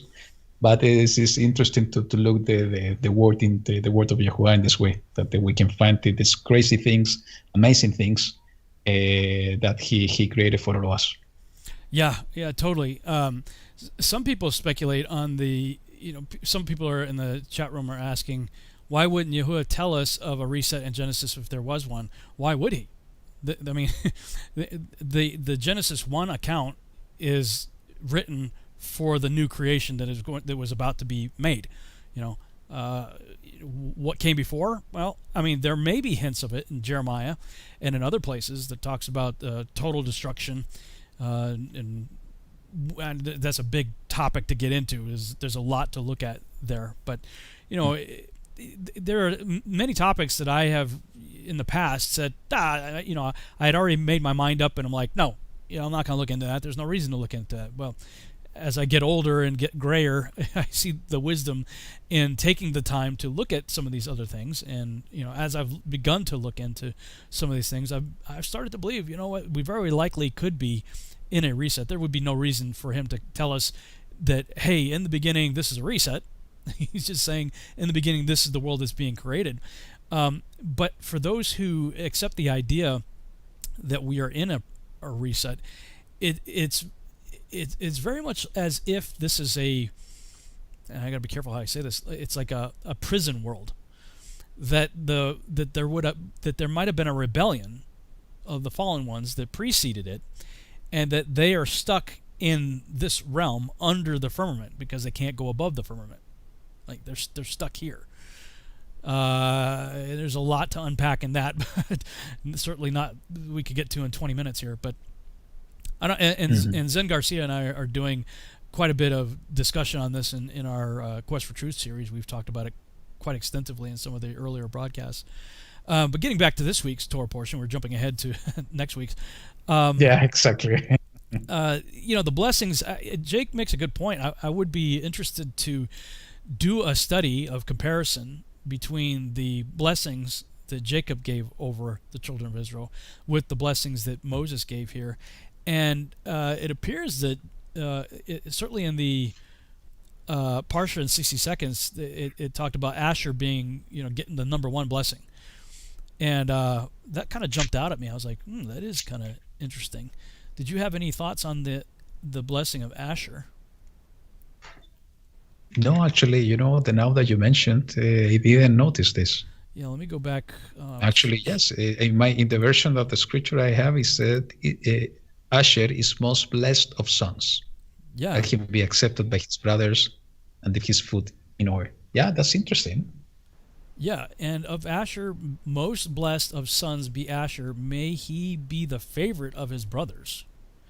And may he dip his foot in oil. Your bars are iron and bronze, and as your days, so is your strength. Very interesting. Now, there's a guy, I forget his name now. I met him a while back. He was reading this one day in study, and he works in the oil industry. And when he was looking at this, he shall dip his foot in oil.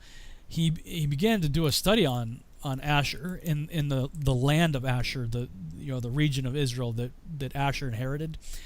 And based on scripture, he decided to do a geological survey over there. He pulled some resources together, got some people over there, and went to Israel in the land that was promised to Asher.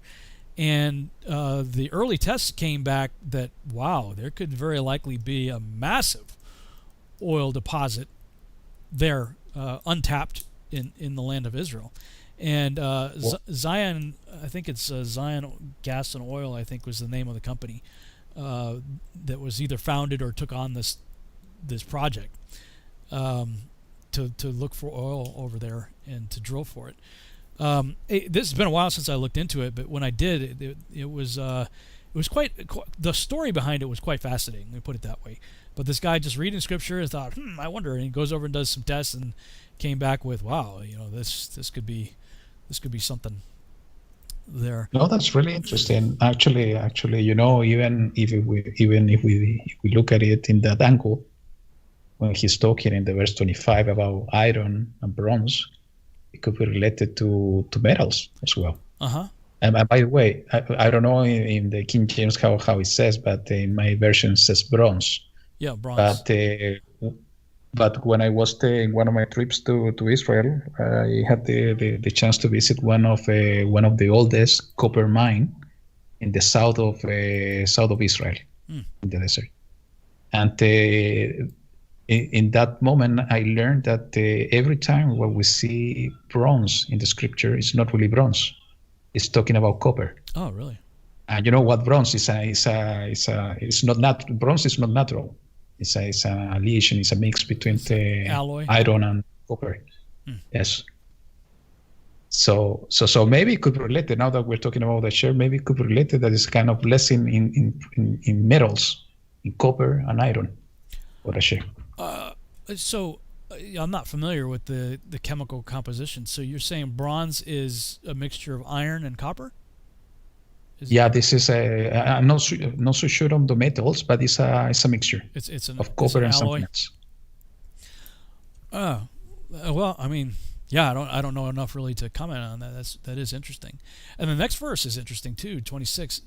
There is none like God, I assume that's Elohim, O Jeshurun, who rides through the heavens to your help, majestic through the skies. He subdues the ancient gods and shatters the forces of old. I've always been fascinated by that, going back to the Ten Commandments. You shall have no other God before me. Now, growing up, we read about mythology and stuff like that. And when we think mythology, we just think, fictional story, So we read about the Greek myths and the Egyptian myths and all that stuff. And we just say, fantasy. Well, but why would there be a command to have no other gods before me if that's just fantasy?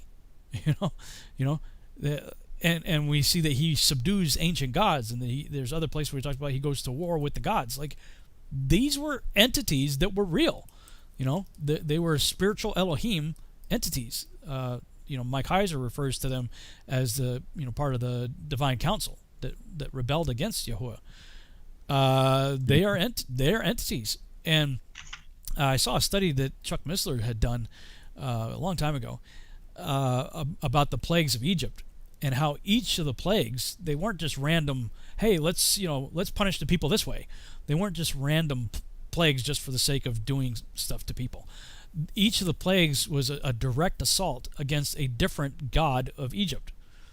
So, whatever the plague was, there was a god of little g god of Egypt that was in charge of that area. Whether it be weather or crops or animals or frogs or flies or whatever. It was and the last one, the death of the firstborn, was a direct assault against Osiris.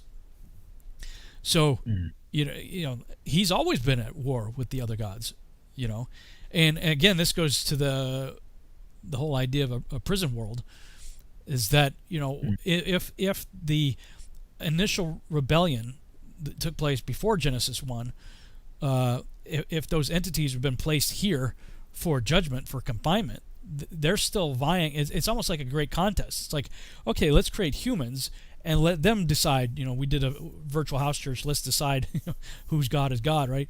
Let the people have the variety of gods to choose from. And we see who wins in the end, right? Yahuwah takes out all the gods ultimately, and every knee will bow, every knee will confess that Yeshua is Christ, is the Lord. So I don't know. Interesting things to think about. Yeah, I think there is a strong connection with what you have been sharing for years, Rob, about the Nephilim. Mm-hmm. And but before commenting on this, just to clarify what I said about bronze, I just look at it, and bronze is a mixture between copper. It's around 80% of copper, and between 15-20% of other metals like aluminium, manganese, nickel, or zinc. Oh, so it's not. So it's not iron and copper. It's several yes. several other metals. So he's talking about that there shall be bars of iron and of alloy. Correct. So what I heard of the every time that the scripture and the Hebrew word that was translated as bronze, in reality is talking about copper, and it makes all sense. For example, everything that was built in the tabernacle needs to be natural. Yeah. So everything was built with the copper instead of bronze. So that's interesting to study. That is an interesting study. I did some looking into that quite some time ago, and there's really good reason to believe that Solomon mined the United States. I think up in like Ohio area for copper. That he had people all the way over here getting copper, quite a lot of it, from what I understand, for what he was doing. Wow, interesting. It is exactly what I told you. There is one of the oldest mine in the world. It's at the south of Israel, and it is believed that it was Solomon, the one that built that place in order to dig copper. So it's interesting. You mentioned it's about the U.S. So coming back to what you said, Rob. If we go to these additional gods. And if we go back to the Deuteronomy chapter 32, this is the song of Moses. In the verse 17, part of the song, it says that in my version, they slaughtered to demons, not to Eloah. Mm-hmm. Gods or mighty ones they did not know, new ones who came lately, which your fathers did not fear. So there is a direct and strong connection, and even Paul is talking about that when he's talking about food that is being slaughtered or presented to demons. And he said that he is pushing us and teaching us that we cannot share the cup of the master and the cup of demons. This I think is in 1 Corinthians. I don't remember the chapter. So is the connection. What is a demon? And that's the interesting part of the revelation of the book of Enoch. Yeah. A demon is a spirit of the Nephilim. It's a spirit of the giants. So all these gods from the past, the people started to worship them as gods that basically are the giants of the past, are the Nephilim, that the people transformed them as gods, and at the end they started to worship them, and they were demons. Mm-hmm. So interesting in this connection that is written exactly on the son of Moses that we discussed about last week. Mm-hmm. Yeah, there's a lot here. I was just looking also at the portion from the New Testament. The portion from the prophets that I have listed here is Joshua chapter 1. Remind me about that if I forget. If I rabbit trail off too far here, bring me back to it. Okay. Don't let me forget about Joshua. But looking at the New Testament, you can click on those scriptures, and it takes you to the New Testament portions. It's talking about transfiguration. So we mentioned that in our commentary earlier, that Moses did get to go to the Promised Land. I tend to believe the idea that he had closed his eyes and he woke up here. Very very likely a possibility in my opinion. Although I say that, but I struggle with Yeshua's parable of the Lazarus and the rich man, and so and I've had this discussion with Lex Meyer, because he believes in the soul sleep concept, that you go to sleep and then you wake up at the resurrection. And yet there was the story of Lazarus and the rich man that shows consciousness in a place called Abraham's bosom. And so presumably if that scenario is true, if that wasn't just a parable, and many scholars point to that particular parable and say, well, this is the one where he actually uses names and stuff. So, they tend to think that it's not just an allegorical story, but it's potentially an actual event. So if that's the case, then Moses would have been among those who were in paradise that were liberated and presented as first fruits offerings. I imagine that would have been the saints of old that got up and walked around in the Gospel of Matthew, at the time of the crucifixion. Whatever the case may be, he does make it into the promised land here, and there's several. We have the Matthew portion of it, we have the Mark portion of it, the Luke portion, all talk about the same thing. Jesus' betrayal and arrest right here. Not quite sure why that is paired up with this one. I'd have to kind of go look at that. Then the resurrection and the walk to Emmaus, which I've always loved that story, the walk to Emmaus after the resurrection. And it says that he began with Moses to tell them who he was. Let's see here. That's a beautiful story. Just the only fact that he's mentioning Moses, starting from Moses, is a reinforcement that for us that we need to study the full word. Oh yeah, absolutely. In fact, that was the beginning prayer for me that led me to doing what we're doing here at the Virtual House Church. Was, I saw both Yeshua doing this with the guys on the road to Emmaus. It says he began with Moses to tell them, who he was, and we see also that Paul did the same thing in the last chapter of the book of Acts. Let me go back over here to the Luke account on the road to Emmaus. This is Luke 24 and verse 27. It says, "Then Jesus took them through the writings of Moses and all the prophets, explaining from all the scriptures the things concerning himself." And their response when they finally recognized who he was, when they finally realized who they were talking to, was, "Wow, did not our hearts burn within us as he opened up the scriptures to us?"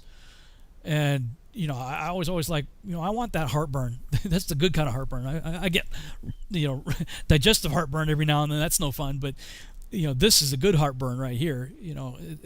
When they went through Moses, it says Jesus took them through the writings of Moses to explain who he was. And in the last chapter of the book of Acts, we see that Paul's doing the same thing. He's in a rented house, and he's starting with Moses, and he's telling people who Yeshua is. And the Bereans, that Paul writes about, the Bereans searched the scriptures daily to see whether the things that the apostles were saying were true.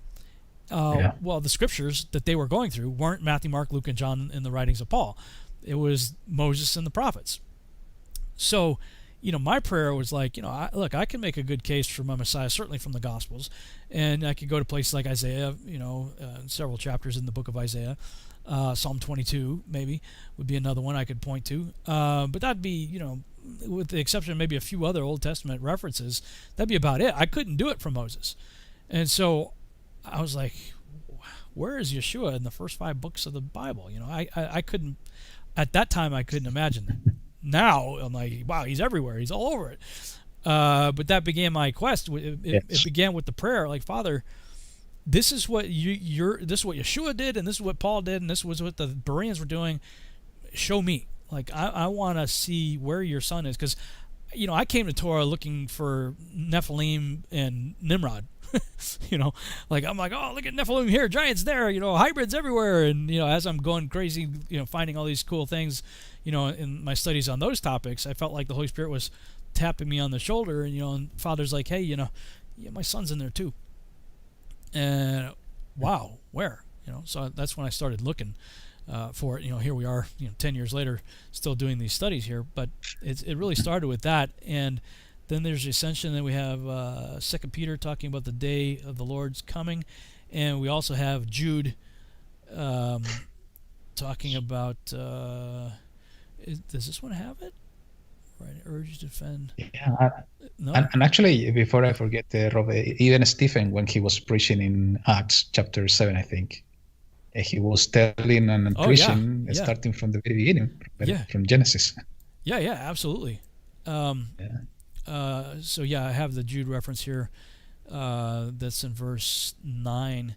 But even Michael, one of the mightiest of the angels, did not dare accuse the devil of blasphemy, but simply said, "The Lord rebuke you." This took place when Michael was arguing with the devil about Moses' body. And, I've always been intrigued by how that is worded there. Like, this is in the New Living Translation, but, even in other English translations, Jude was aware of a text somewhere that told that story. And as far as I know, I'm not aware of anybody that's found that text. If anybody out there happens to know it, put it in the chat room because I'd love to take a look at it. Sounds like a very interesting story because I mean it's written very very matter of factly. If people would have read that like, oh yeah, we remember hearing about that. So. And then it's in the valley. Very, very interesting to know where was the source of information. I will take a look in the Dead Sea Scrolls as well, just to see if there's something related to that. Yeah, it would be interesting. I have the Dead Sea Scroll. I haven't. I mean, it's a thick book. It's like several. What is it? Almost 3 inches thick.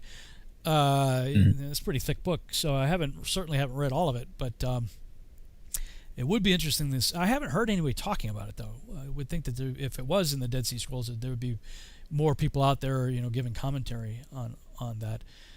And it seems like I remember reading, I believe it was in the Maccabees, one of the books of the Maccabees, that the prophet Jeremiah had hid the things of the tabernacle in the place where Moses was buried.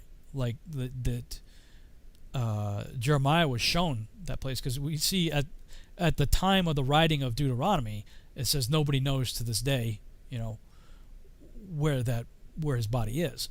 What is that? Deuteronomy.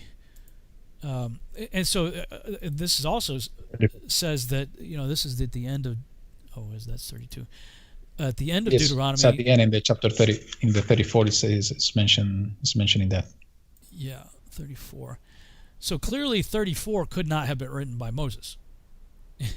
Yes. This is written after Moses had died, so correct. Somebody had to have, presumably maybe Joshua. I don't know. Somebody wrote this story. It says, verse 5, then Moses, the servant of the Lord, died there in the land of Moab, at the Lord's command. He was buried in a valley, in the land of Moab, opposite Beth Peor, but no one knows his burial place to this day. So the question would be, when is that day? Like, how long after this event was Deuteronomy, or at least this chapter of Deuteronomy, penned? Yeah. It seems to give the indication that this may have been a while. I mean, if this happened like last week, that wouldn't... to this day, since last week, nobody, what I mean? That wouldn't really make a whole lot of sense. It would seem to me that, some duration of time, presumably a fair number of years have passed, at least from the death of Moses to the writing of this particular chapter, this closing chapter.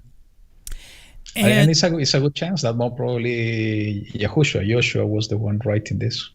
It does make sense that he would be the most likely. Of course, then he says if it is Joshua, he's kind of talking pretty highly of himself here, but that's not uncommon in the scriptures either when they write in third person. But Joshua, son of Nun, was full of the spirit of wisdom because Moses had laid his hands on him, and the Israelites obeyed him, doing as the Lord had commanded Moses.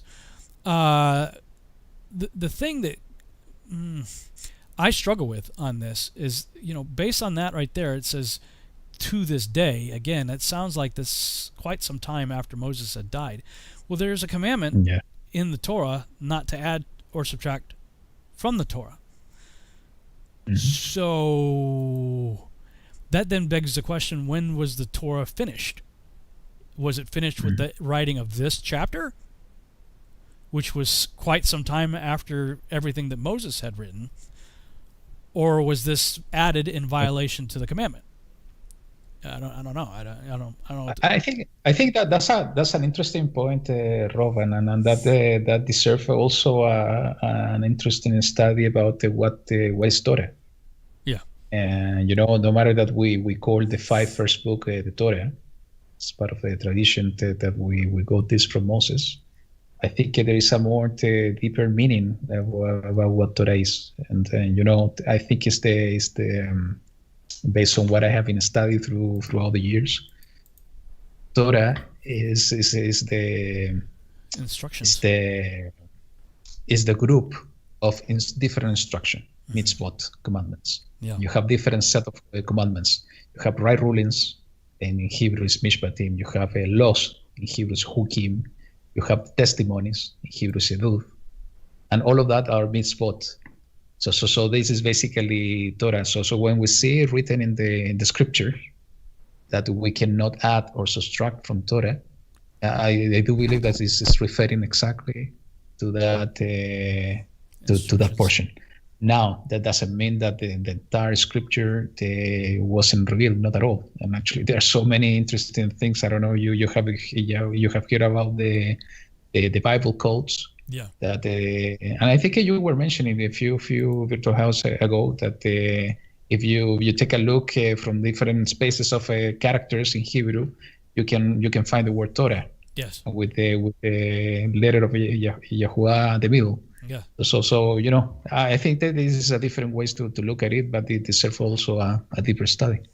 Yeah, for sure. The Joshua portion, Joshua 1:8, this book of the law shall not depart out of thy mouth, but thou shalt meditate therein day and night, that thou mayest observe and do according to all that is written therein.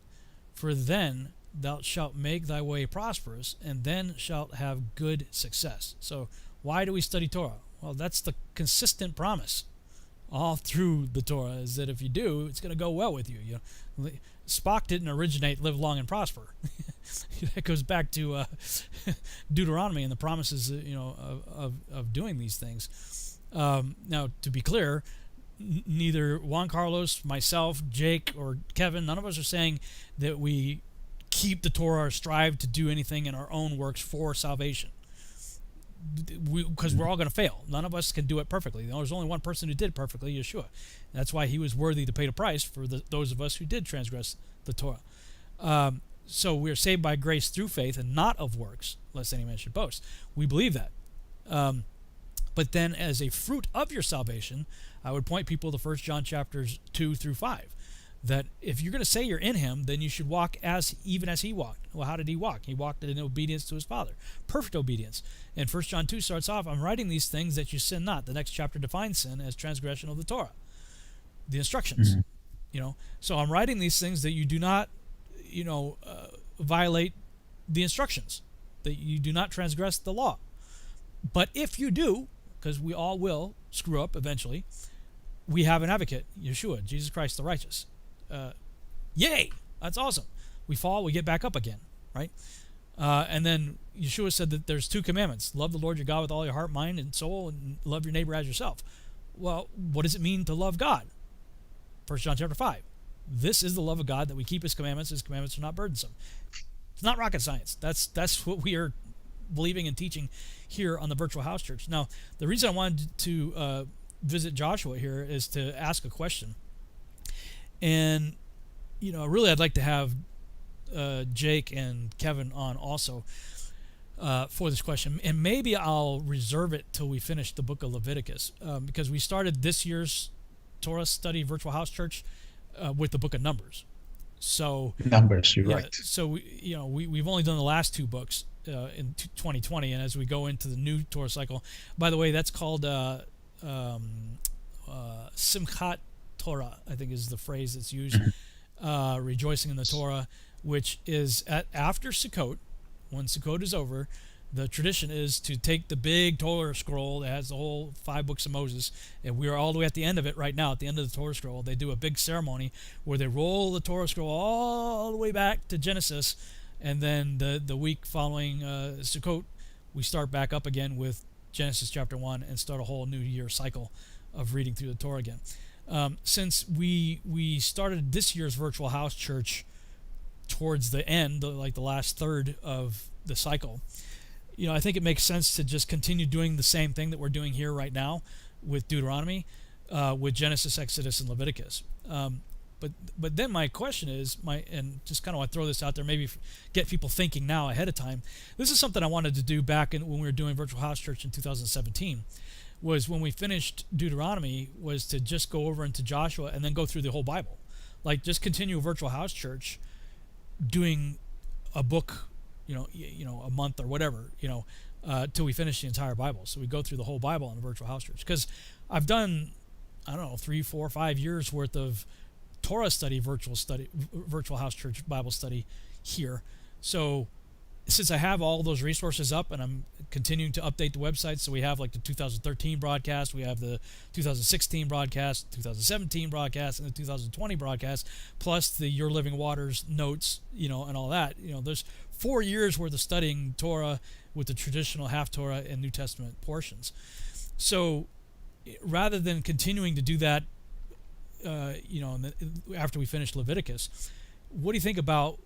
Let's pick. We can maybe have half of the virtual house church if we continue doing a 2-hour show, like do half of it on the Torah portion, and then go to whatever the next book is. So in this case, it would be Joshua, and then Joshua, Judges, Ruth would just continue through the whole Bible until we finish it. What do you think of that? Doing something like that? That sounds interesting, Rob. I think it's an amazing idea. Yeah, let's discuss with the Jake and Kevin. And you're absolutely right. Every year we are going through the Torah cycles and connecting, and this is what we're trying to do every week, connecting the dots with the different books of the Scripture. But having the time to go in more deeper details in each one of the books, I think for me it's really interesting. We should try. Okay. So yeah, I think it makes sense to continue doing. Well, maybe. If we start Joshua next week, if we do the first half of the show, of course, there's so much to talk about with biblical cosmology, but I don't know, maybe I'll just pray about it and think about what makes the most sense. Because Joshua's a fun book, and Judges as well, Judges is heavy. There's some pretty hardcore stuff in Judges. But I've read through the Bible before, but to do a study and commentary with you guys, I think would be a lot of fun. There may be a lot of people out there who've never gone through the whole Bible before. So for us to do sort of a chapter by chapter commentary along with the Torah portion, I think that'd be pretty cool. And the other thing that we didn't mention, I don't know if it was last week's Torah portion or the week before. One of the recent ones, it says that you're supposed to read the Torah during Sukkot on the 7th year. Yeah. First time I saw that, I thought it was every Sukkot, but it says on the 7th year. So every 7 years, we are supposed to read through the whole Torah. Now, where are we in the 7-year count today? That's the big question. The whole Shemitah and all that kind of stuff. And those who are kind of on that bandwagon right now believe that 1948 is a good year to start the cycle. For me, I don't see any relevance in 1948 that would cause me to believe that. So I don't know. I mean, what are your thoughts? Is there anything in your calendar that would show you a reset of a 7-year count? Like, is there anything that happens with do you call it the Zadok calendar or the Enoch calendar, or what do you refer to your calendar as? You can call it in these two names. People know it. I refer to the scripture calendar, but it's connected to Zadok calendar, Enoch calendar. Is the same name. So, is there anything in the understanding of that would show a marker to help us know where we are in the 7-year cycles? There's I think it is. This is one pending part of my own study on the calendar, but it's mostly related to the priestly order. It's something that I haven't not going through it on details, and I have been seriously thinking lately to start studying in more deeper details. And because we see in Chronicles that we have this 24 head of families of the Kohanim, of the priests, that David set as the orders that they need to serve in the temple. And there is a lot of information in the Dead Sea Scrolls that is connected to this and to the cycles of the luminaries. So I think through the priestly orders, somehow it is possible to see the marker of the Shemitah, of the 7 year. That's a way. And also it's my belief that it's something, again, I don't have the answer to the question, but it's my belief that through the luminaries also, especially through the stars, we should be able to recognize when the 7 year of release. I would think so. I would think so, because it seems like he has something in place for us to understand everything, to understand the seasons, to understand, when the year begins, to understand, how the months are reckoned, how the weeks are reckoned, how the day is reckoned. So it seemed to me that within all of that, in his perfect calendar, time clock, that he has probably put something into place that would help us understand when his 7-year cycles are to be understood and reckoned. So I Yes, don't. actually, go ahead. Well, I was just gonna say, I'm 10 years into doing these studies and haven't yet done the command of the 7-year to read the entire Torah during Sukkot. And my only reservation on it was, well, I'd like to, if I'm going to do it, because that's quite an undertaking to do, to read through it all, in just a few days, would be I want to make sure that I know that I'm on the 7th year when I do it. So I don't have to keep doing it. Yeah, no. The only thing that I wanted to add to the 7 year, that at least in my view, Rob, this one of the reasons why 2017 was so relevant with the sign with the Virgo in September 23. Many people were expecting for the rapture to happen. Yeah. It was my belief back then that most probably the tribulation was going to start. And later I started to study even more in details about this sign, and I go to a different understanding of what the sign means. But the only fact that this sign was in the heavens and somehow connected to what happened during the Yahushua's birth 2,000 years ago, somehow could be connected to the year of release, Shemitah, the 7th year. Right. So what is the commandments that blow the shofar for the Shemitah year, so meaning that the following year is the year of release. So we think, and this is what I tend to believe now. I don't have proofs for that, but it's something to study. That maybe 2018 was a year of release due to this sign on the heaven. Meaning that 2024 or 2025 could be an additional year of release. And if we see what's going on in the world now, it could be connected, I'm not saying that something's going to happen in the 2024 or 2025, but if we look into the timings according to the scripture calendar, Yahuwah's calendar, 7 years is something really important. So we need to keep watching. Well, good things to think about, and certainly worth looking into. If we can figure it out, that'd be awesome. So let me know if you do come to a conclusion. I would be interested in knowing that, so that when that particular Sukkot happens, I do go through. And is your opinion that it's talking about reading the entire 5 books of Moses, or just the book of Deuteronomy during that Sukkot for that commandment? Because it seems like I think it might be just Deuteronomy, but I don't know.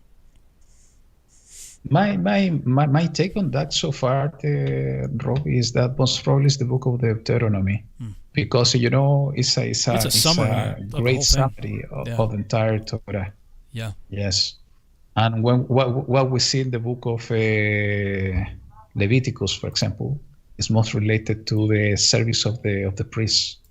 But for the entire people, the book of Deuteronomy is a good summary of what is written. So most probably that it was that book. Yeah.